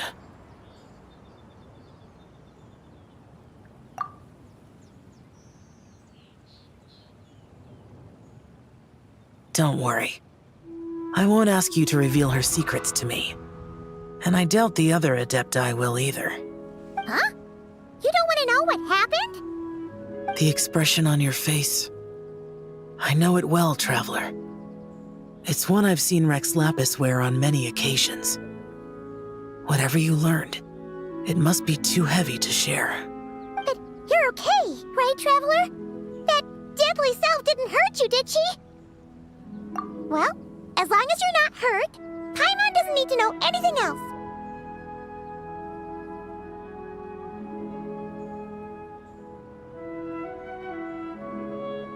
Even so, I hope you feel like you can entrust me with it. If I learned anything from our time together, it's that one should not have to shoulder such a weight alone. Not to mention that certain knowledge brings danger in its wake.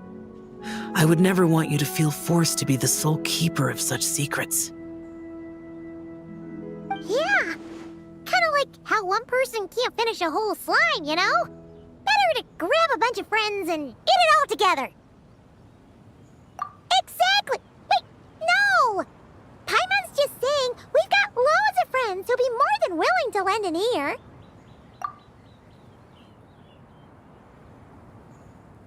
I never knew there was such a tragic chapter in the ancient past of this land. So, the people of that nation worship the White Horse Adeptus as the god of soil and grain. It would seem, then, that Rex Lapis had a similar reason for withholding the details of his recent trip. I've often wondered if he had companions to stand by him before we met. Or if he was forced to face things alone. Regardless, Lantern Rite takes place in 2 days. Let's meet back up again there.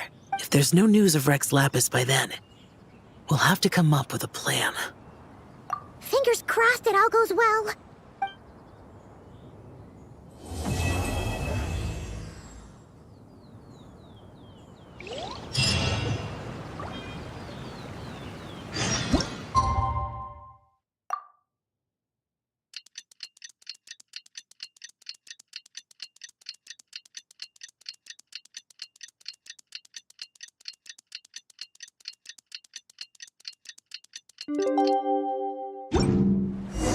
It's time to meet back up with Xiao. Let's head to Mount Outsong.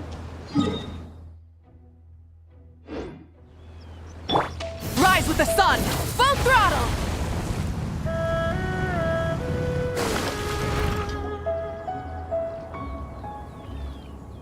Xiao, Cloud Retainer, Meta Ping! We're here! Any news on Zhongli? Wait, are we missing 2 Adepti? Well, Shenyun banned Mountain Shaper from Mount Outsong for 3 days. Oh, then what about Mooncarver? The scheme to plant mint in one's abode was one those 2 fools devised together? And when it comes to punishment, one does not discriminate. His banishment ends in 3 days as well. Wow, that's pretty harsh, Cloud Retainer. Let's get down to business. We have news of Rex Lapis. Huh? Isn't that... Yes, Rex Lapis's geopillar. It descended from on high this morning. He must have sent it for a reason, but it does not respond to our touch. So, what does it mean? Is he in trouble? Not necessarily. It could be a message only a specific person is meant to receive. Traveler, you alone spoke to Rex Lapis before he left. Oh, so it must be for the Traveler. Give it a try.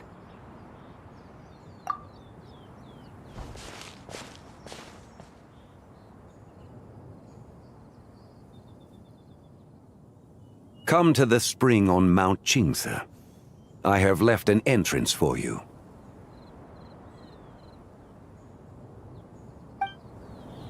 Well? Just as one surmised, it seems that Rex Lapis will not countenance our involvement in this matter. That would not surprise me in the slightest. He's always had a soft spot for the Traveler, after all. But be that as it may, we have served Rex Lapis for millennia now. In other words, I'm sure this has nothing to do with favoritism. He's That's right. So you mustn't let your guard down, even if Rex Lapis is by your side. All right, let's get going. We'll try not to keep you all waiting.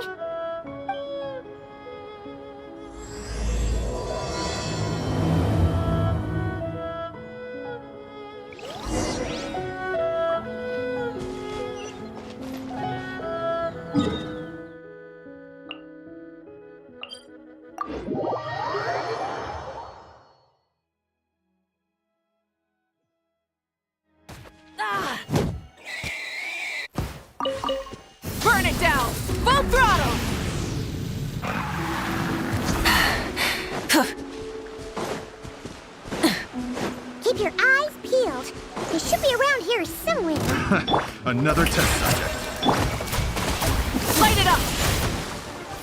That tingle?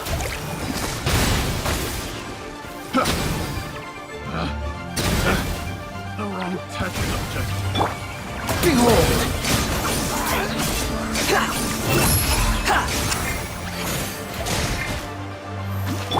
Rise with the sun! Strike a pose! The hunter becomes the hunted. Ooh, what a pleasant surprise! Truly an extra slice of joy.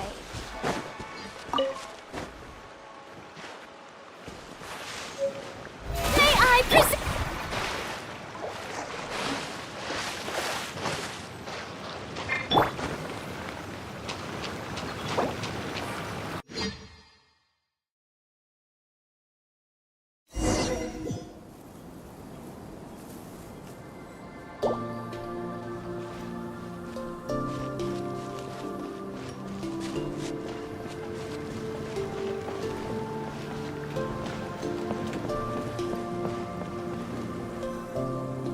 Who could have imagined that the once mighty Geo Archon might end up so, sitting on a humble stool in the woods, quietly weaving moon lanterns?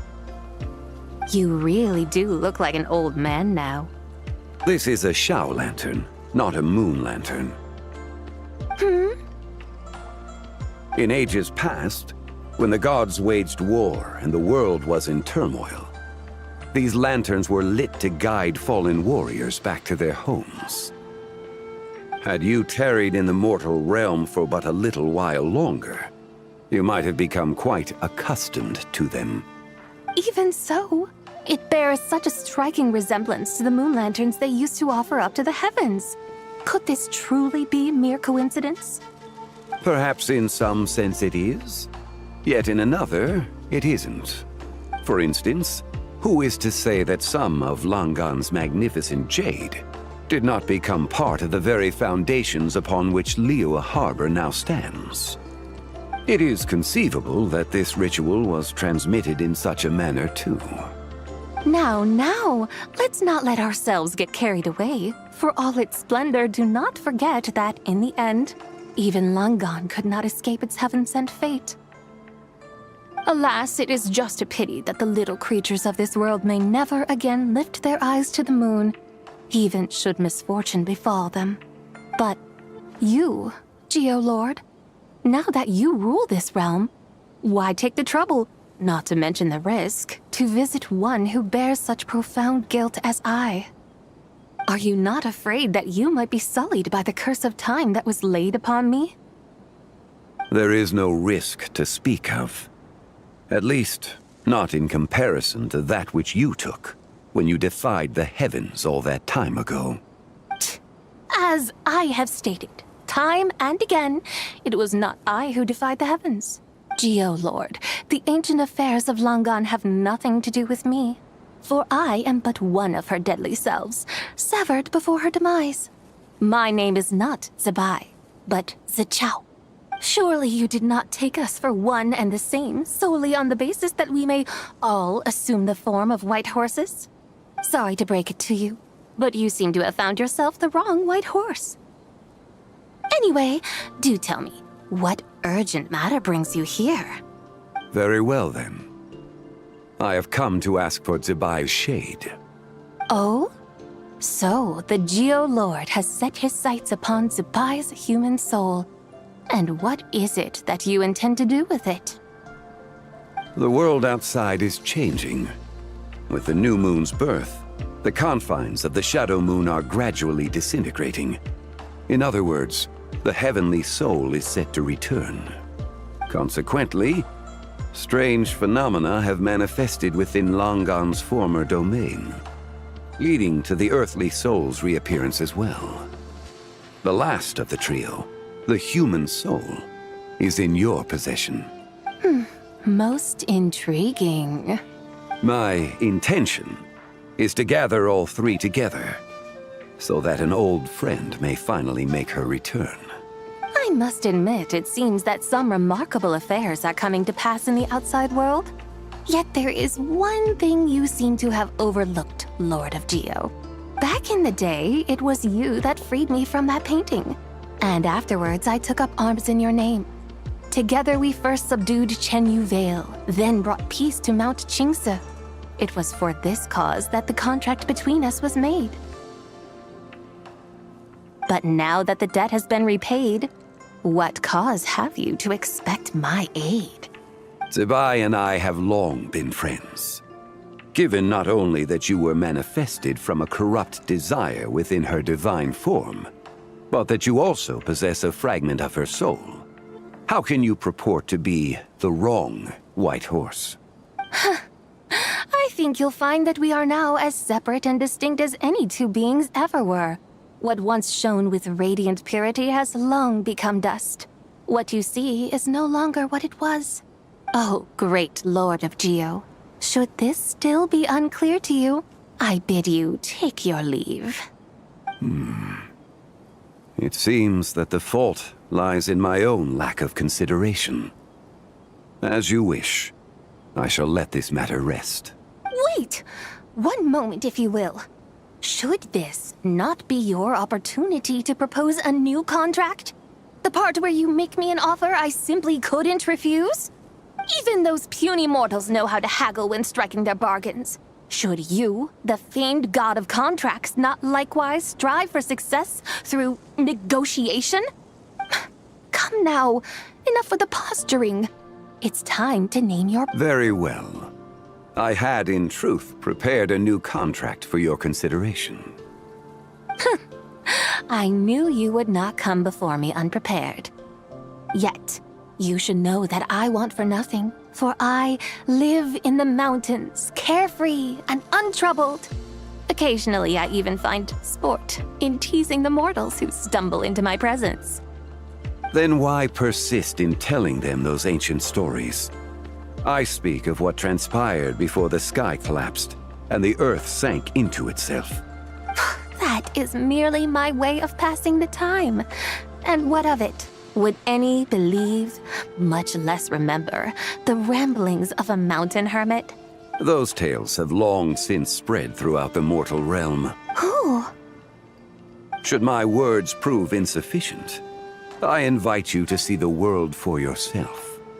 To this end, I have found you a pair of trusty guides. The lantern rite is presently underway in Liyue, and should prove quite intriguing for you. So this, then, is the contract you have prepared for me? Indeed it is. Think of it as a contract for a one-day festive excursion. Surely you do not hope to offer this in exchange for Tsubai's shade. The foundation of my very existence for a little excursion seems a little steep, wouldn't you say? Why not see for yourself? You can always decide afterwards. The final determination, of course, shall rest with you. Is that so? Then perhaps this deal might not be entirely off the table after all. Where then are these guides of which you speak? Hey, it's Young Lee! Oh, we've been looking for you everywhere. We thought you might have gone missing. You're here. So these are my guides. Well, well. They certainly look the part, I'll give you that. Guides? Oh, you poor innocent little creatures. The benevolent Lord of Geo has sold you to me, which means that for the rest of this day, you belong to me. Sold us to you? Just what have you gotten us into, Zhangli? The situation is not quite as dire as that would sound. I ask only that you accompany my Adeptus friend on a tour of Liyue. I would suspect that depends on how well you entertain me. Entertain you? Let us start with this Liyue Harbor of which I have heard so much. Nowhere is quite so fascinating as a place teeming with little mortals. How come this Adeptus sounds so different from what Paimon imagined? Okay, we'll take care of it.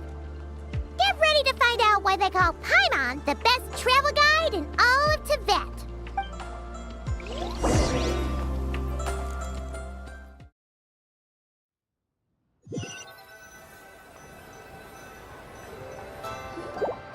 Look! We've arrived at Liyue Harbor. Not only is it Tibet's busiest port, it's also the beating heart of Liyue. So, dear Madam Adeptus, where would you like to go first?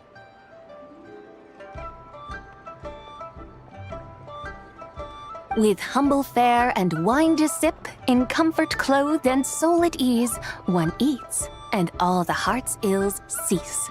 So we're heading straight for the good stuff? Well, you're in luck, because Paimon's an expert when it comes to food. There are two main cooking styles in Liyue. Li cuisine, which is all about mountain delicacies, and Yue cuisine, which is centered on seafood. The most famous restaurants are Liuli Pavilion and Shinyue Kiosk. Oh, now Paimon's starting to drool.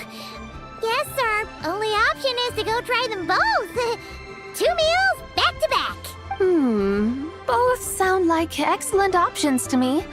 Are these the kind of establishments that most people might visit on a regular basis? Not exactly. Both Li cuisine and Yue cuisine are known for their pricey ingredients. Definitely not what you'd call the budget options. But don't you worry about that. Just think of it as Zhang Li's little treat. Come on! Aren't you supposed to be pals with Hu Tao? I'm unsure we can afford to spend a little more of her mora at least.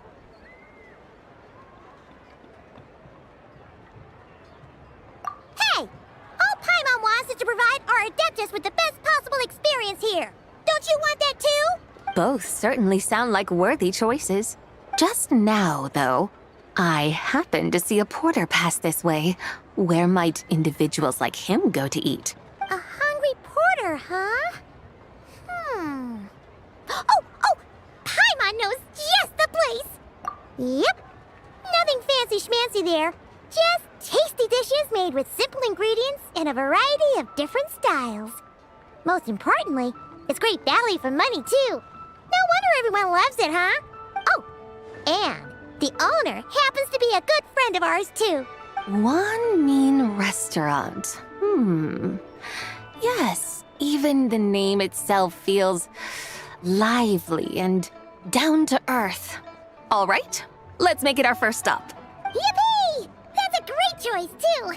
Alrighty, let's head over there right away. Paimon can't wait to dig in. Wamin Restaurant, here we come.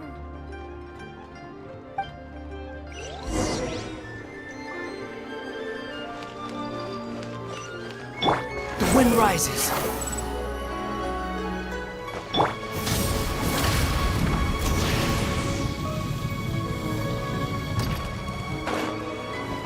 Squall and fury.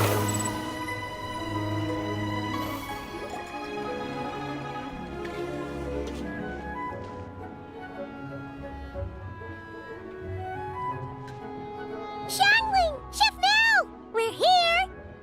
Oh, hello there. What a surprise to see you two. Welcome, welcome. Hey there, Traveler and Paimon. We're a little busy today, so grab a table while you still can. But I don't think I've met this lady before. Is she a new friend? You could say that. Oh, I see. Well, hey there. A friend of the Traveler's a friend of mine, too. Don't worry, we'll take good care of you. Just order whatever you want, it's on the house. By the way, I'm Xiangling. I cook here at Wanmin Restaurant. What's your name? Miss Xiangling, have you ever heard of the White Horse Adeptus? Of course. What about her? I am her, and she is me. Huh? You mean you're an Adeptus? Oh, you younguns crack me up. Come on, Xiangling. You've got to keep up with the times. Haven't you heard of cosplay? It's like a role-playing game where you dress up as famous characters and pretend to be them. Seriously, it's all the rage, and it looks like this young lady is quite the expert. Your friends sure keep their fingers on the pulse, huh, Traveler? Wow, Dad. Didn't know you were so tuned in. But how come I haven't heard about it?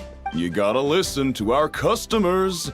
Didn't I tell you to spend less time chasing after wild vegetables and more time making friends? You're even more out of touch than I am. Hey, I like making friends too. Isn't that what I'm doing right now? Anyway, even if it is just a costume, is it alright if I still call you Whitehorse Adeptus? Of course it's all right, because that's exactly who I am. Okay. I can see you're really committed to the role. How about I call you the real Whitehorse Adeptus instead? In that case, you can call Paimon the real traveler. Yeah, right. You could have at least switched outfits. Puny mortals. Nevertheless, I suppose it might be amusing to indulge in your little charade for a while at least. All right, go grab yourselves a table. I'll come take your order in a bit.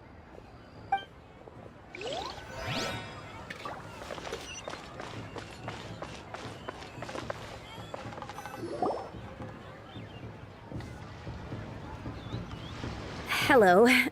May I ask if Miss Xiongling and Chef Mao are here? Yeah, they're just over there. Wait a sec. Aren't you? So, what would you like to... You're... Hello, Miss Xiongling. It's me, Lu Xiongxiong, the one who broke some stuff here at your restaurant a few days ago. I just wanted you to know how sorry I am. I honestly don't know what came over me. Please forgive me. Oh, it's you. You really gave me a fright that day, young lady. You didn't actually get food poisoning from our blackback perch stew, right? Come on, Dad. She's come to say sorry.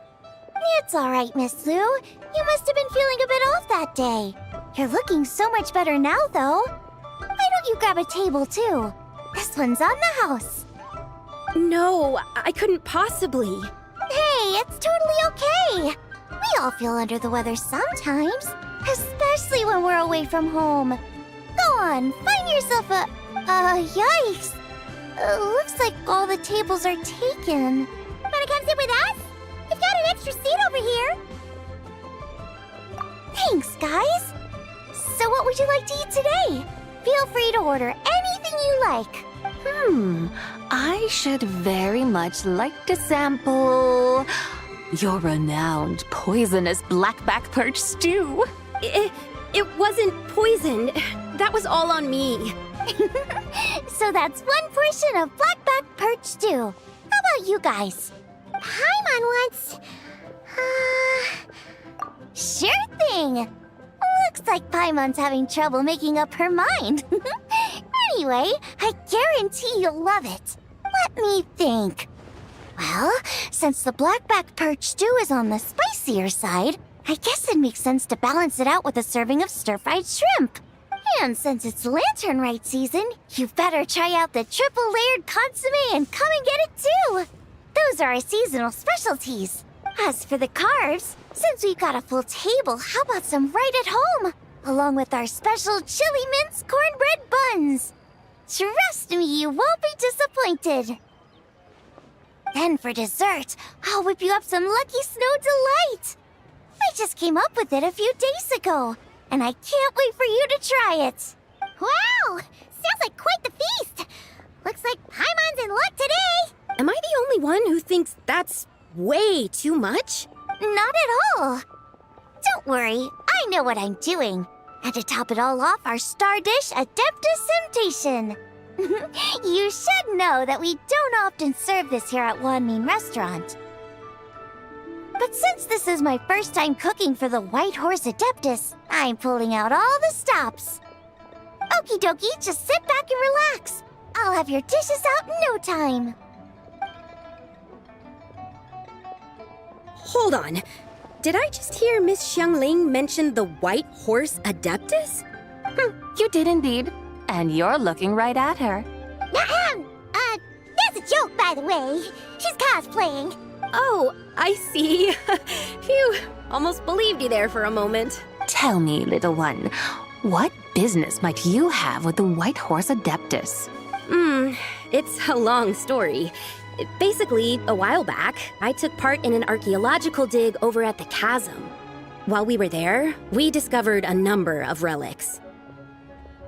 Our findings show that they date back to the era of Long Gone, an ancient nation whose people are said to have been the ancestors of some of the modern-day inhabitants of Chenyu Vale.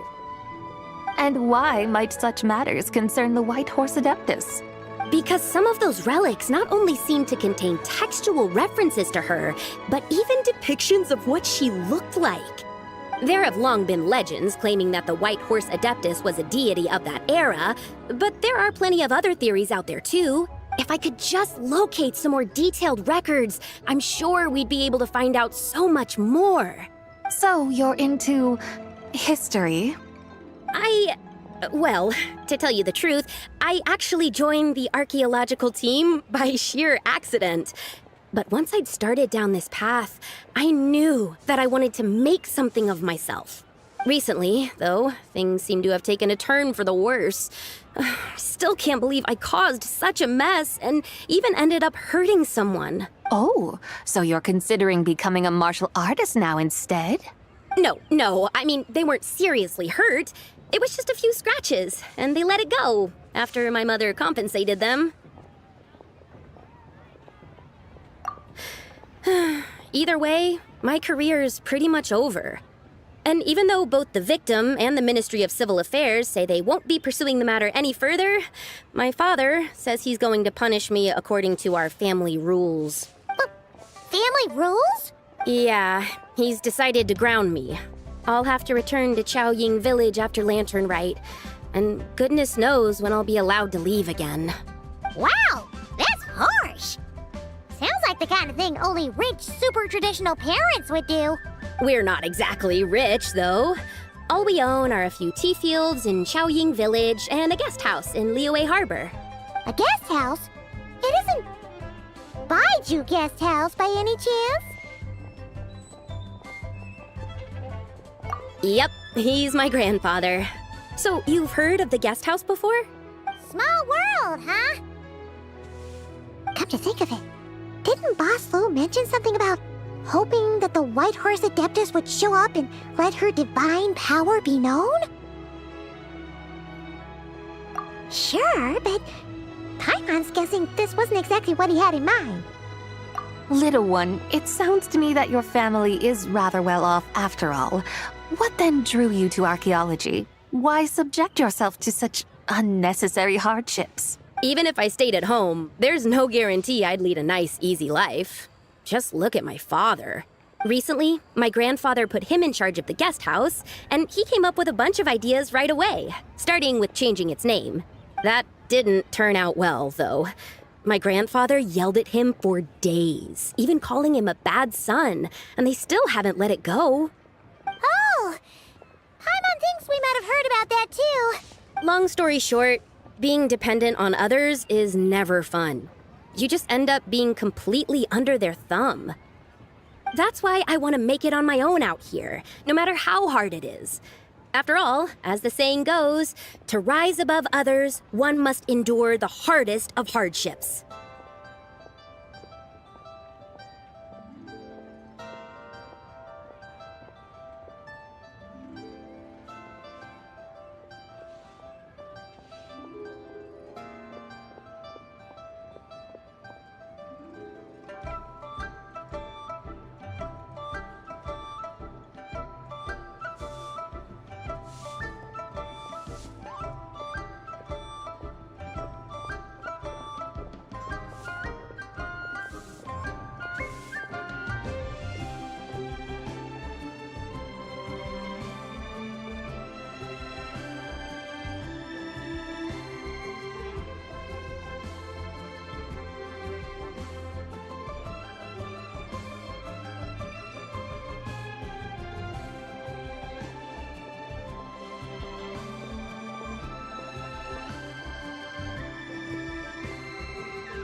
What's so funny about that? You poor, innocent little creatures never fail to amuse me. To think you would endure all manner of hardships in your brief time on this mortal plane, and all that merely to rise above others. I would have thought that the wiser path would be to simply roam this world as I do. Huh? Tell me, what is it that you truly delight in? Archaeology? Martial arts? Tea planting? Or perhaps the keeping of a guest house? What I delight in? Yes! Surely there must be something you don't find quite so exhausting. Whatever delights you should not feel like a burden. But do things like that really exist? Of course! Take Miss Xiangling, for instance. I defy you to detect even a hint of hardship on her face when she wields her walking spatula. So, since it seems you are resolved to tread the rocky path, you should strive with all your might to pursue that which brings you delight. You mean, like cosplay? I suppose you might say that. Looks like the White Horse Adeptus is really getting into her role. I think I get what you mean then. Maybe I should have a chat with Miss Xiangling before I head home. Okay, everyone. Sorry to keep you waiting. Here's your food. Wow. It all smells so good. Oh, finally! I get to try that famous poisonous stew. Hey! Didn't you hear what Shang said? It wasn't the stew. If anyone's to blame, it's that other you. What's up? How fiercely this mortal fare burns upon the tongue!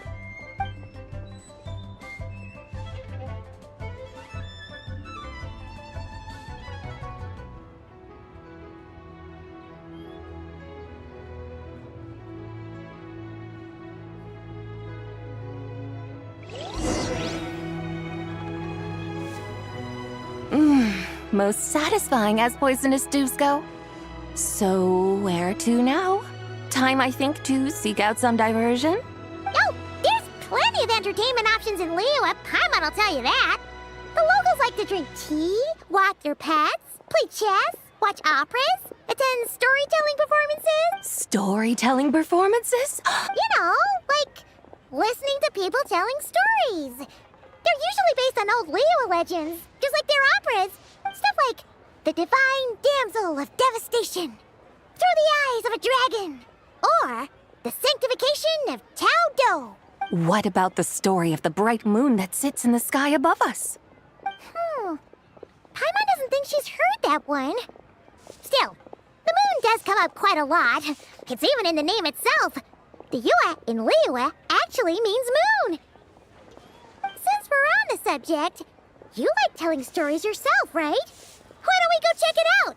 In that case, I'll have to trouble the two of you to lead the way. Awesome! Let's go! Third round knockout, here we come!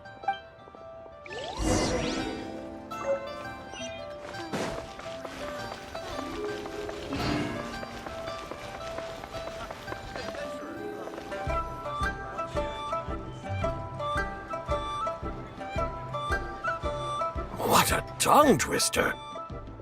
I'd have made a complete fool of myself if I tried to say it on stage without practicing it first. Huh. Call yourself Iron Tongue, Tien. Wobbly Tongue, Tien, more like. I used to have that problem a lot, but if you just take your time to grasp the meaning and commit it to memory, you'll be able to say it smoothly in no time. You're right, Miss Yoon. I'll give it another try. Hey, Yunchin! Fancy seeing you here! What are you two talking about? Ah, Traveler and Paimon, we meet again. And who, may I ask, is... You may call me the White Horse Adeptus. The White Horse Adeptus? She's not really an Adeptus. I see. Well, it certainly looks like a lot of fun. Oh, funny you mention it. This type of thing is actually something I'm quite familiar with. Once, to perform Through the Eyes of a Dragon, I decided to imagine that I was Rex Lapis himself. It was the only way to truly inhabit his mindset and understand his resolve to quell those demons. Sounds like you just wanted an excuse to feel all big and powerful. Hey, that's... You just don't understand how inspiration works. You're one to talk. Paimon's traveled all over with the Traveler, and she's seen things that would make your jaw drop. All right, then. Since you claim to be so knowledgeable, why don't you prove it by reciting an ancient poem? An ancient poem? Which one? Ha! See? You mean to tell me you've never even heard of the ancient poem called An Ancient Poem? What kind of a title is that? Quit teasing, Paimon. We only just found out about that ourselves. He's talking about the writing on those ancient relics. When we first saw it, we couldn't figure out what it all meant. So in the meantime, we decided to just refer to it as an ancient poem. However, thanks to the painstaking work of the scholars who were tasked with decoding it, it seems like that's exactly what it was. Or rather, an ode offered in veneration of the moon and the White Horse Adeptus. Oh yeah! Didn't Kuching mention that before? It's got something to do with Longon, right? That is correct. The Ministry of Civil Affairs has issued a notice stating that, although it is true that the moon may disappear tonight, we should be in no danger. In other words, there's nothing to fear. But if you're worried, we can always take a leaf from the Book of the Ancients. By reciting this poem, I mean, and calling for the White Horse Adeptus' aid. If we do that, I'm certain she'll protect our moon and keep us safe. Ooh, seriously? Paimon has to get a look at this.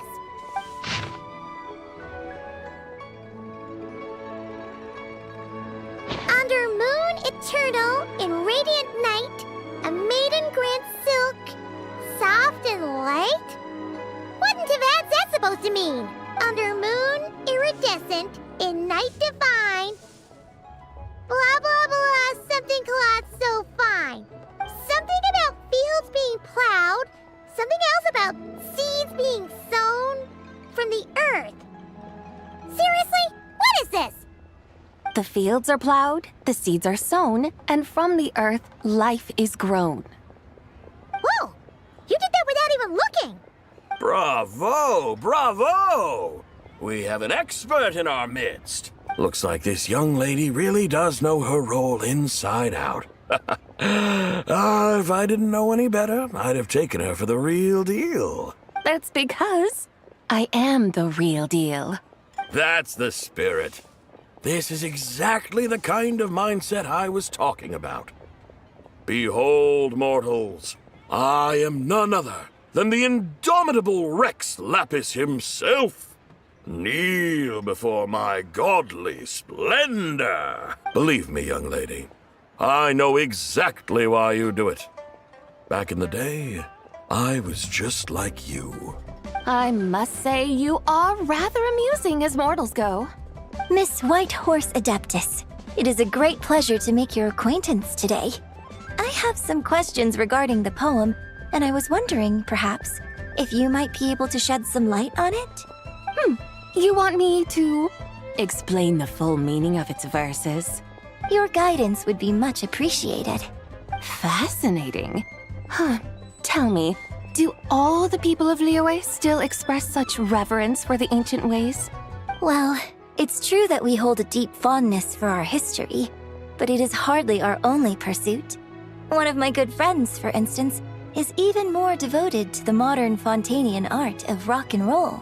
Exactly! And don't forget, great practitioners of the role-playing arts walk among us too. People like me and you, young lady. Yes. So rather than placing too much emphasis on our reverence for the ancient ways, it might be better to say that here in Liyue, 100 passions bloom, each with a voice of its own. I see. Then, I suppose it wouldn't do any harm for me to enlighten you. In truth, it is but a simple poem of blessings. Its meaning is this. As the eternal moon rises in the night sky, a maiden adorned with lustrous jade descends upon the earth. She blesses the kudzu vines and mulberry leaves so that they may be used to make coarse cloth that is nevertheless soft, light, and comfortable to wear.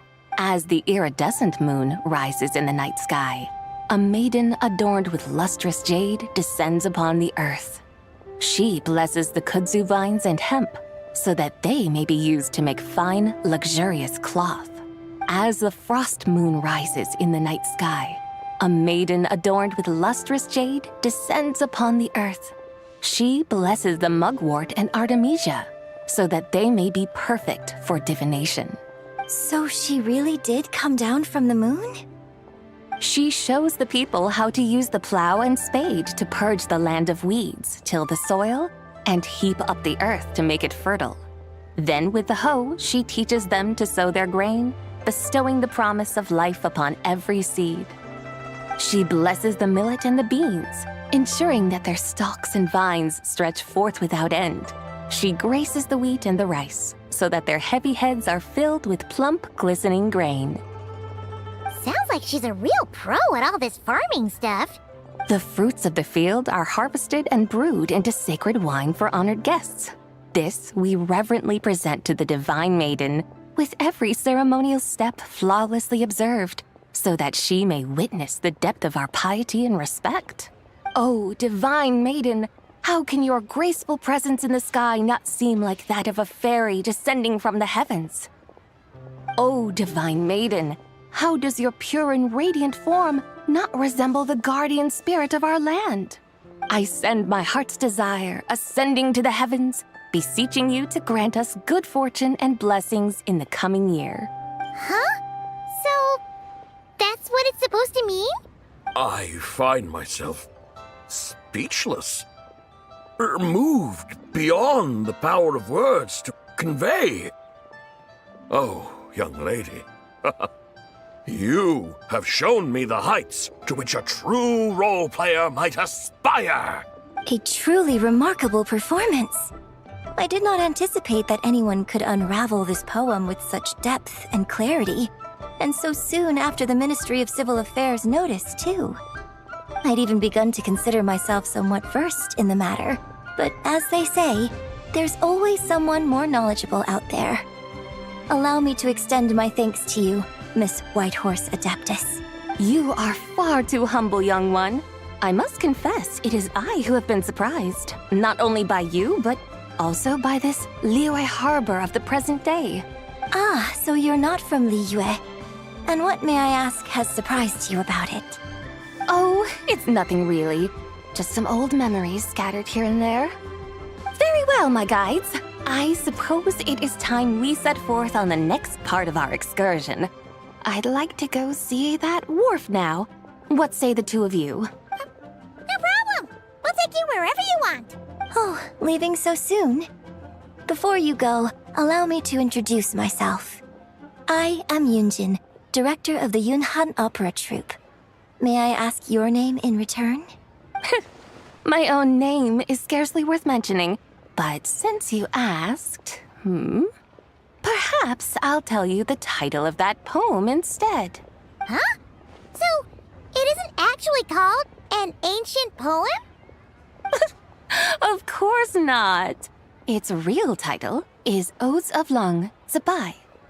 Odes of Long Zabai. All right then, until we meet again.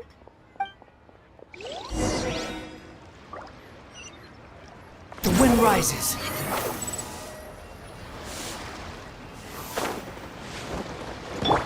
Light it up!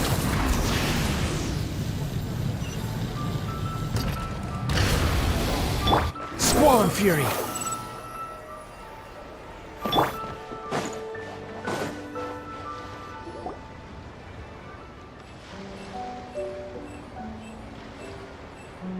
Hey, Ganyu! I almost forgot to mention. On my recent trip to Notcry, I came across something really fascinating in the Frost Moon Scion's library. I found records in their collection of another divine envoy living on the moon.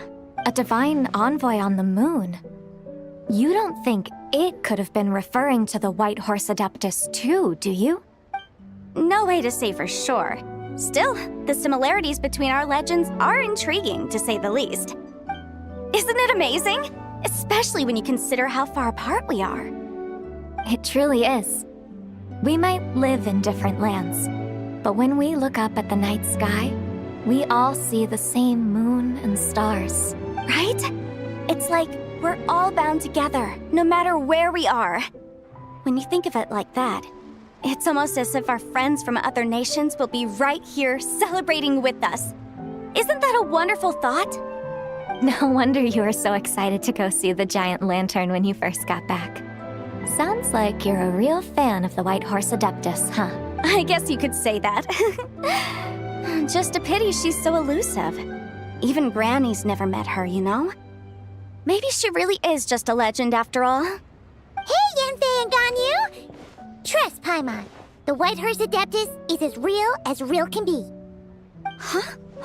Oh, look! It's the Traveler and Paimon! Feels like I haven't seen you two in, like, forever. Happy Lantern Rite. It's so good to see you again. Hey, you two. Happy Lantern Rite. Did I hear you right just now, Paimon? Does that mean you've actually seen the White Horse Adeptus? She has indeed. And now, so have you. And you are? Why, who else? The White Horse Adeptus, of course. Could you maybe start with something else next time? You're the White Horse Adeptus? That's right. Allow Paimon to introduce you to our new friend, Zichao. She's been low-key obsessed with cosplaying the White Horse Adeptus ever since we met her. I see. Well then, greetings, Miss Zichao. My name is Yanfei, and recently I've been low-key obsessed with learning everything I can about the White Horse Adeptus. I'm sure the two of you will get along like a house on fire. Oh, and by the way, I'm Ganyu. So, Miss Zichao, you must be here to see the giant lantern too, right? A horse-shaped Zhao lantern? Is that what I think it is? That's right. A lantern made to honor the White Horse Adeptus herself. Isn't it gorgeous? Huh? What are you laughing at? Both the lantern and myself. What do you mean? Oh, this lantern truly is an artistic masterpiece. But tell me this. Have any of you ever seen a horse before? Come to think of it, Paimon can't remember ever actually seeing one herself. What about you, Traveler? Oh, this horse appears to be mid-trot, but it has adopted what is called a lateral gait, where the legs on one side of the body move together in unison. A rather rare sight indeed. Just now, I suddenly pictured myself, I mean, the White Horse Adeptus running the same way. The image was so absurd, I could barely contain my mirth. Oh, really? I never knew that. You learn something every day, huh? Oh, come on! It's basically a giant piece of fan art! Who cares if it's different than the original? I was merely laughing at my own ignorance. I came here thinking that the White Horse Adeptus's tale had been long forgotten. Yet here I am, gazing upon a lantern made in her honor. Well, you couldn't have been more mistaken. There are so many tales about the White Horse Adeptus, I'm starting to lose count. Just off the top of my head... Just so you know, Yanfei, we've heard it all like a million times before. Aha! But there's one thing I can guarantee that you haven't. Huh? You mean like a new chapter of her stories come to light? Mm-hmm. And I heard it from Ganyu just yesterday. Hey, why don't you share it with the others? Sure, no problem. Where to begin? Do you guys still remember what Liyue's Moon Chase Festival is about? Of course! It's a festival held in honor of the Stove God. That's right. But it took a really long time for the Stove God Festival to become what it is today. In its earliest form, it was actually an adeptal ritual known as the Moon Chase Rite. Paimon remembers Madame Ping mentioning that before, but she never explained exactly what it was. According to Cloud Retainer, the Moon Chase Rite was originally a ritual meant for communicating with the moon. Communicating with the moon? But for what purpose? At first, Cloud Retainer wasn't entirely sure either, as it was always Rex Lapis who performed the ritual. Whoa! Rex Lapis did it himself? Must have been a really important ritual. That's right. Unfortunately, despite numerous attempts, they never actually received any response from the moon, which is why they eventually stopped performing it. But then, just yesterday, Kaching took a picture of the moon being obscured by a dark hole to Cloud Retainer and asked if it had anything to do with the Moon Chase Rite. The moment Cloud Retainer saw it, it suddenly dawned on her that the rite might have been an attempt to reach the White Horse Adeptus all along. Does that mean Zhang Li's been trying to bring back the White Horse Adeptus all this time? So how about that? Bet you never thought there might even be a link between the White Horse Adeptus and the Moon Chase Festival.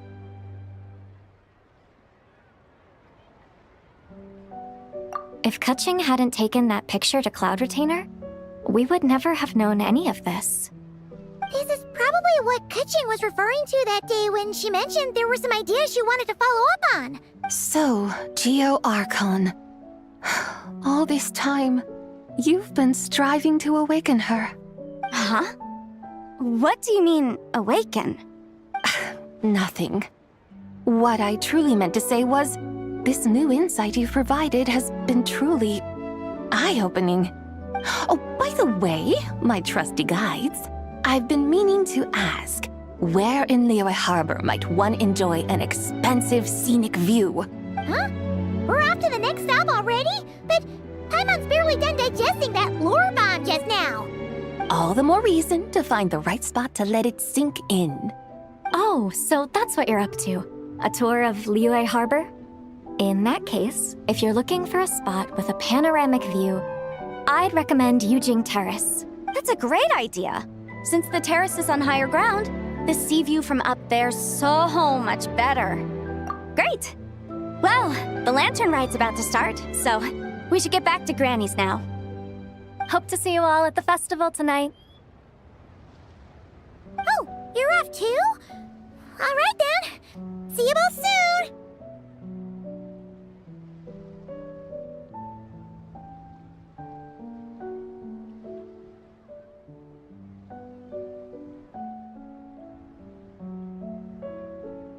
See you soon!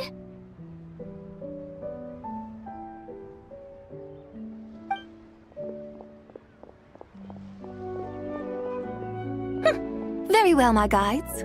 What are we waiting for? Okay, you're the boss. Yujing Terrace it is. After all, the customer's always right.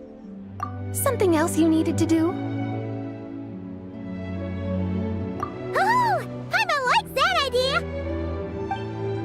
And what, may I ask, is a photo? It's this awesome invention that lets you record moments in the blink of an eye. Except, you've gotta try not to actually blink. Oh? What must I do in preparation then? Nothing. All you gotta do is choose a pose. The Traveler will handle everything else. Come on, let's give it a try.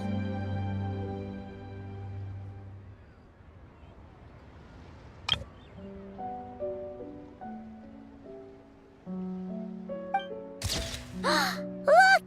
We got a great picture! Paimon's gonna call it The White Horse Adeptus Meets the White Horse Adeptus in Liyue Harbor.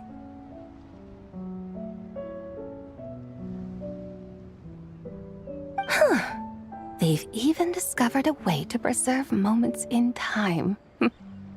Now I truly am curious to witness what else these mortals might accomplish. Very well, let us proceed. Yujing Terrace lies in that direction, does it not? Hey, wait for us!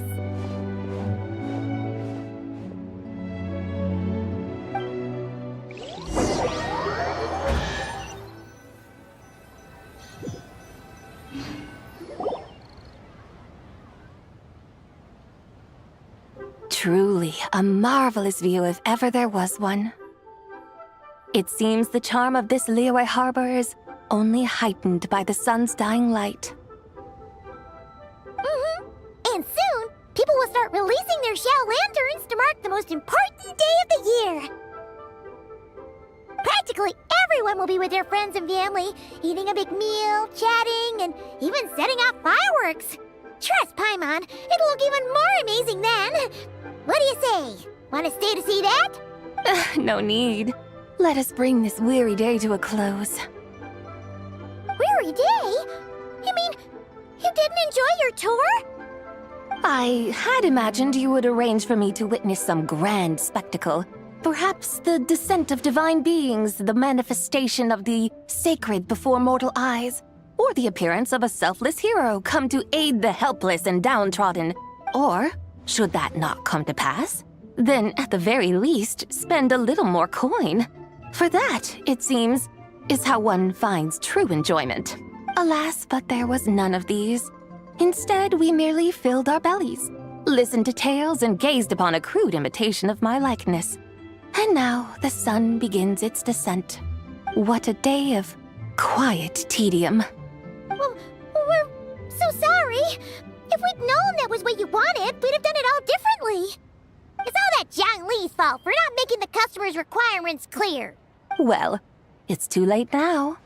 Do you still believe I would part with that soul fragment, now so intertwined with my very being?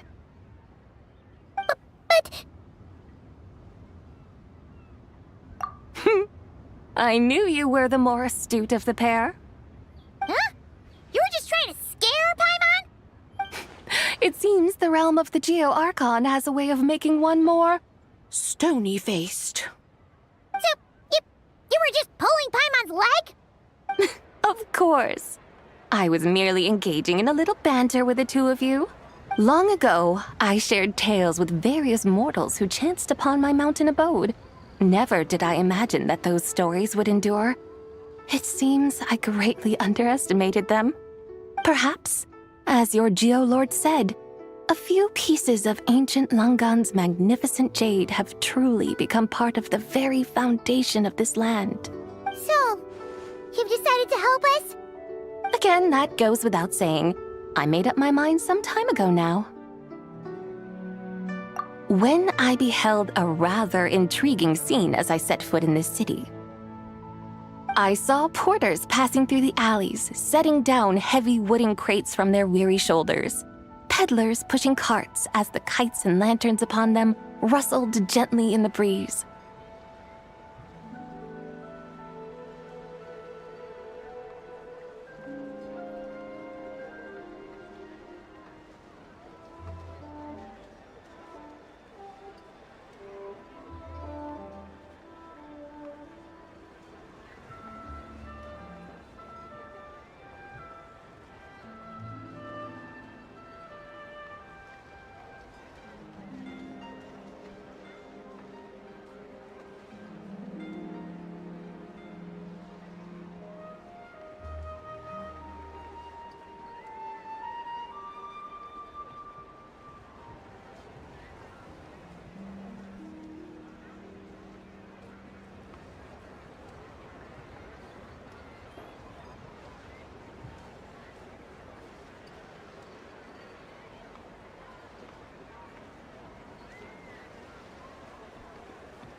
I saw cooks cooking, actors acting, scholars reading, soldiers marching, children playing, elders resting, officials officiating, and the common folk absorbed in this or that, reveling in the simple joys of life. Some, it seems, have already found that which stirs their hearts, while others continue to fret, troubled by uncertain futures. Yet, in this gentle and serene order, each holds fast to their anticipation, not only for the celebrations to come, but also for the first light of the morrow. Scenes I once yearned to behold now unfold before me, no longer in Langan, but in Liyue Harbor, thousands of years on. How wondrous is this mortal realm! Thank you, Whitehorse Adeptus! Thank you so much! Adeptus, Adepti, perhaps the singular art in which we are truly proficient is that of sequestering ourselves within the high mountains. But once we leave our mountain refuge, we find ourselves drawn back to mortal ways all the same. So, it is I who should offer my thanks to the two of you. Traveler, Paimon, you have made this day more delightful than any I've known in a long, long time. Come now, and take what it is you need. You mean, like, right now? But don't you think we should wait for Zhangli? That won't be necessary. All things shall meet again in their time, for the waters know no rest, and the flowers their appointed season.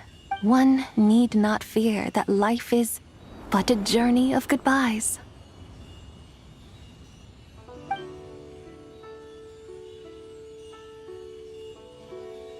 Is she gone?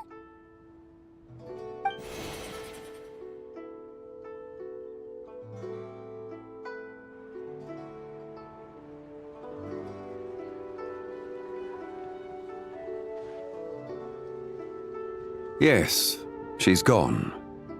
A deadly self is formed from the body's impure vapors, so naturally it cannot survive long in this world. Had it not been sustained by the remnant of Zibai's soul, it would have faded away a long time past. Now that the remnant is gone, it has severed its ties to the mortal world. Zhangli! When did you get here? A while ago. Paimon would have thought you'd at least want to say goodbye. Though mountains endure, the ceaseless waters will, at last, wear away their sharp edges.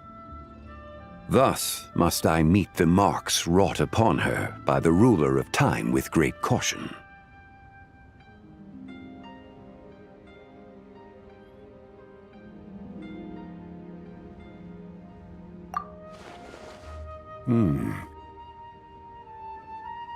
It may be goodbye for now, but someday we will meet again. Really? And when might that be? Who can say for sure? Years and years from now, perhaps. Or maybe tonight. Are you saying that if the Whitehorse Adeptus were to be resurrected, she'd still have the memories of the three deadly selves? That she'd still remember us? We will find out soon enough.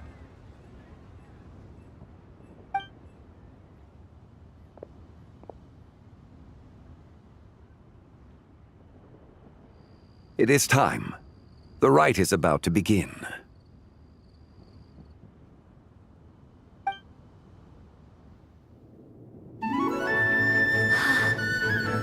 The rite is about to begin. Is the moon really gonna disappear? Got your lanterns ready, everyone? All set. Might be about time to put eyes to the sky. Wouldn't you say, Tianchuan?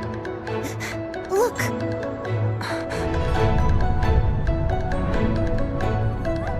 When the sun's out, eat the sun. When the moon's out, eat the moon.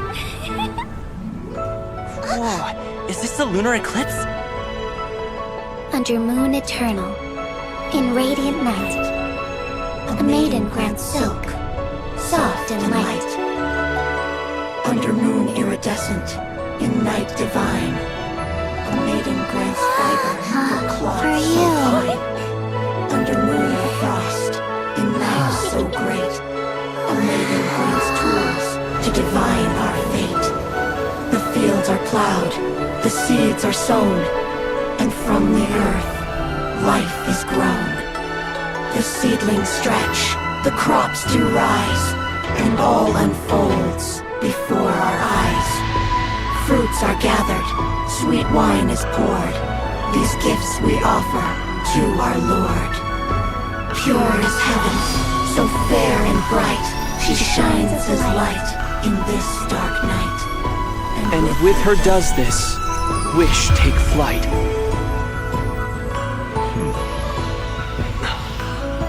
Devoted soul, scattered and unbound, let this lantern guide you home, by its light be found.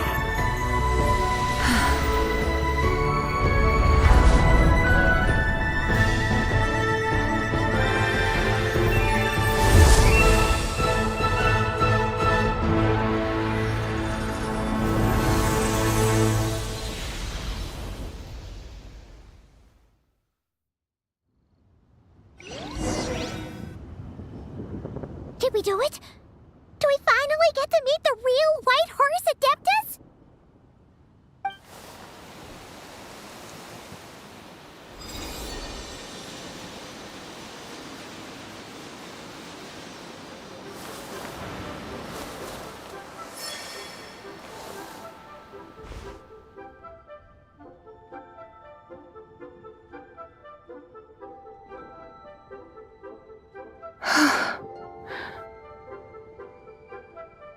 This place. Where am I? A familiar land, now known by the name of Liyue. Liyue? The peaks adorn the clouded moon. Then, who might you be? Oh no! She seems to have lost all her memories after all. And those countless lights in the sky. What are they? These lights, each like a dwelling in glad accord, usher in this day of joyous rebirth. And whose rebirth might that be? That of my old friend, Zibai. Zibai? Yeah, that's you! Don't you remember anything at all? That's... me? Oh, yes. The envoy of the Lunar Palace. My name is Zibai, indeed.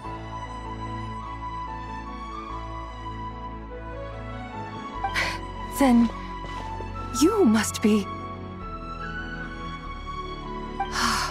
the Lord of Geo, Heaven's Star.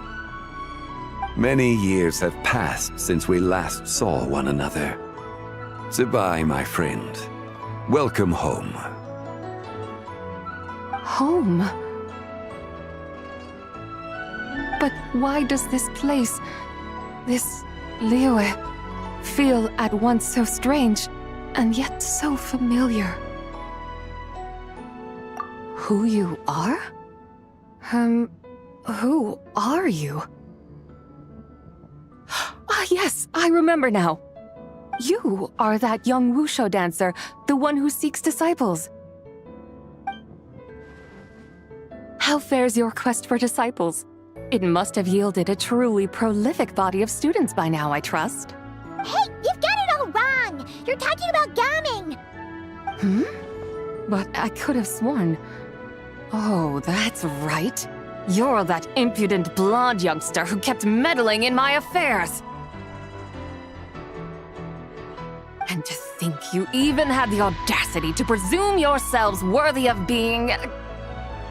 What was it again? Ah, yes, of being my guides. How very wonderful to see you again, my most faithful and beloved guides. I trust all has been well in my absence? Well, she finally got it right. But that sudden mood swing felt even weirder. It's like her head's packed full of slimes. It is possible that her cells have not yet settled. After all, they've only just been brought back together. It may be some time before she fully recovers. Huh? You mean, kinda like she's still half asleep? That I cannot say for certain. Perhaps a few days. Perhaps a few years. A few years? Mortal years are but a poor measure when divine beings tread the realm of dreams. Well, if you say so. Anyway, at least she's whole again, right? That already seems like a pretty good outcome to Paimon. Yes, there is little cause for worry. We need only wait and let time take its course. Say, what are those little creatures over there up to?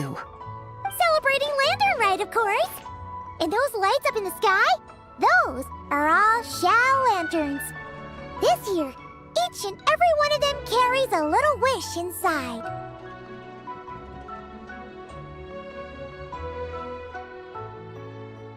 Lantern Rite. Then, may I join in too? Of course! Why else do you think we've been running around like headless chickens these past few days? Tell you what, Traveler, why don't we take the White Horse Adeptus out to celebrate? Who knows? Maybe seeing some familiar faces might help her find her feet? Hey, Zhangli!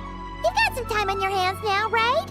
Why don't you come along with us? By no means a bad idea, Paimon. Oh, and Sabai, before Paimon forgets, when we meet the others later, remember to wish them a happy Lantern Rite! Happy, Lantern Rite? Happy Lantern Rite! Yes, Happy Lantern Rite indeed. Well then, let's go!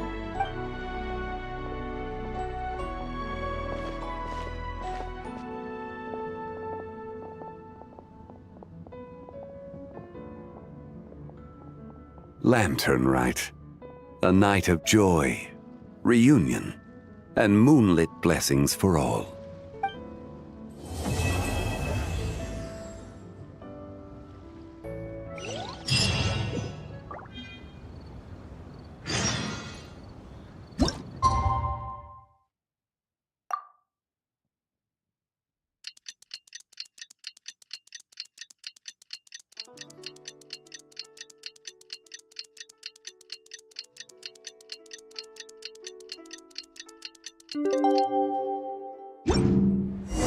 Paimon wonders how the White Horse Adeptus is getting along. Maybe we should check in on her? We could ask Zhangli where she is.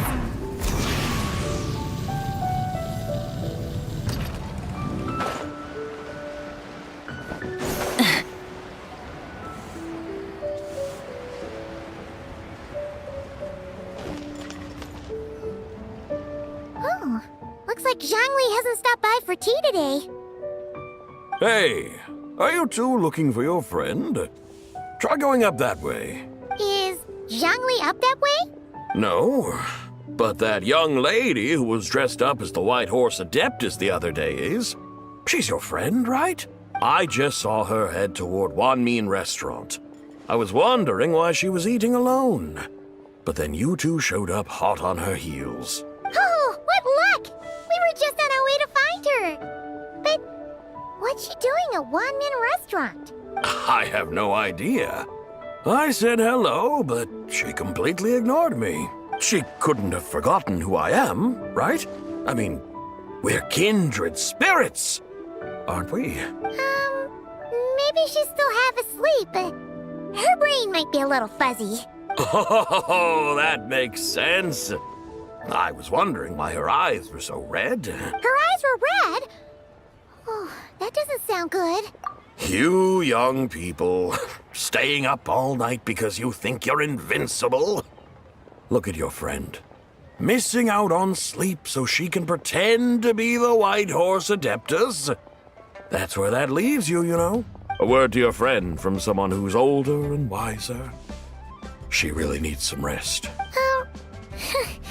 Paimon won't be so certain about the older and wiser part. Yeah, what was that? Hurry along, then.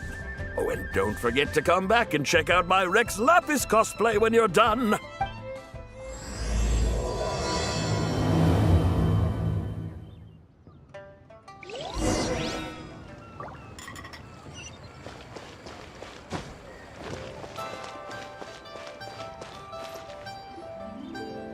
Where's the proprietor? Come out and see me at once!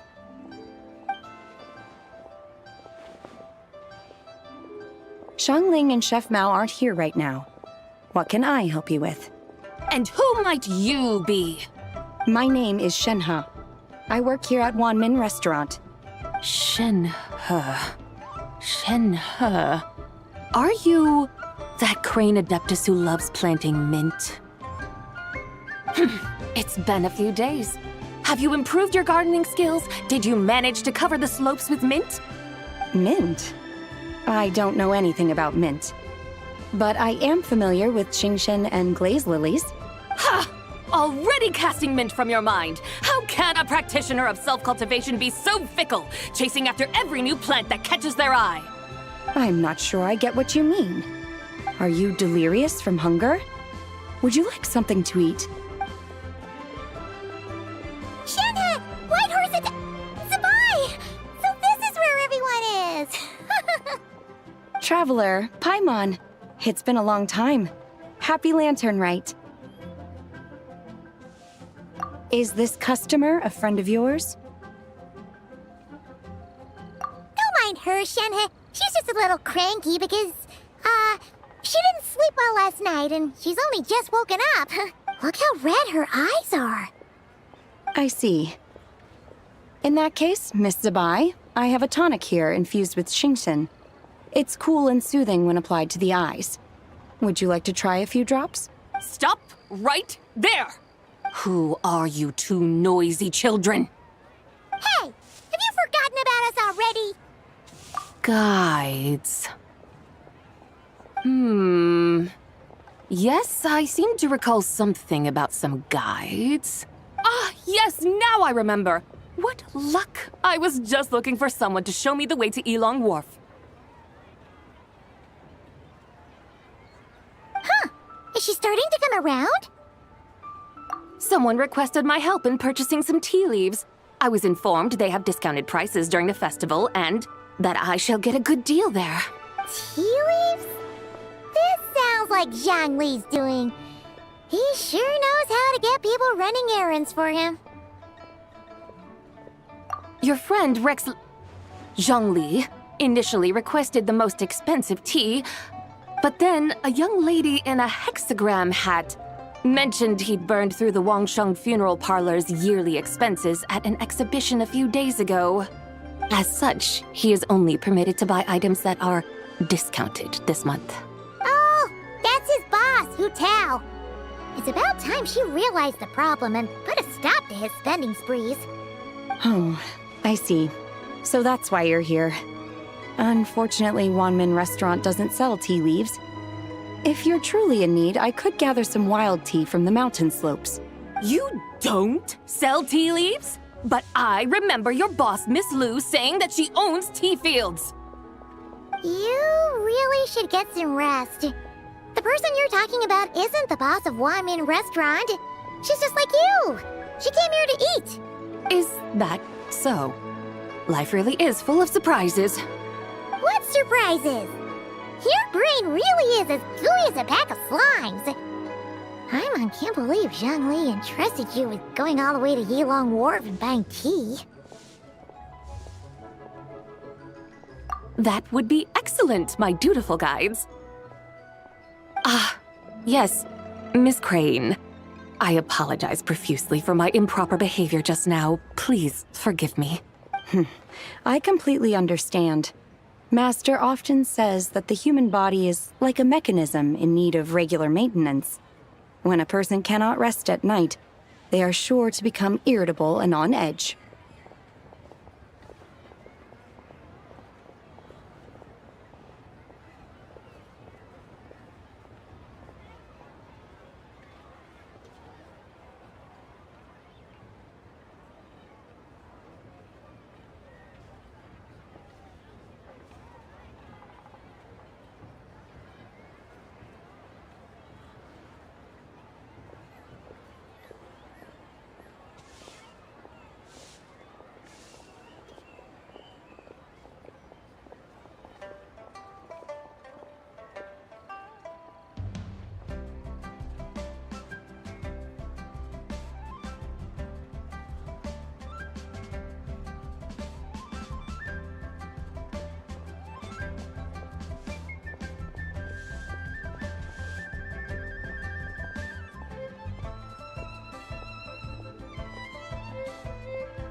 Crane, you appear reasoned and compassionate on the surface, yet I sense dark forces churning within your spiritual core. Those red ropes you wear are what bind them, am I correct? Oh. You can sense that? Indeed. I also sense that with your strength, you might try undoing one or two of those bonds when training. Untie Shen has ropes? Wouldn't that be risky? Though the use of red ropes to bind the soul is a wondrous technique, practitioners must eventually learn to break free from external aids and look within themselves for restraint. Master has told me similar things, but I am not ready yet. Your self-cultivation has progressed far enough. Then I will seek further guidance from my master. If you still have doubts, you can find me at the Baiju Guest House. I'll be taking up residence there for a while. For now, my dutiful guides, let us be off.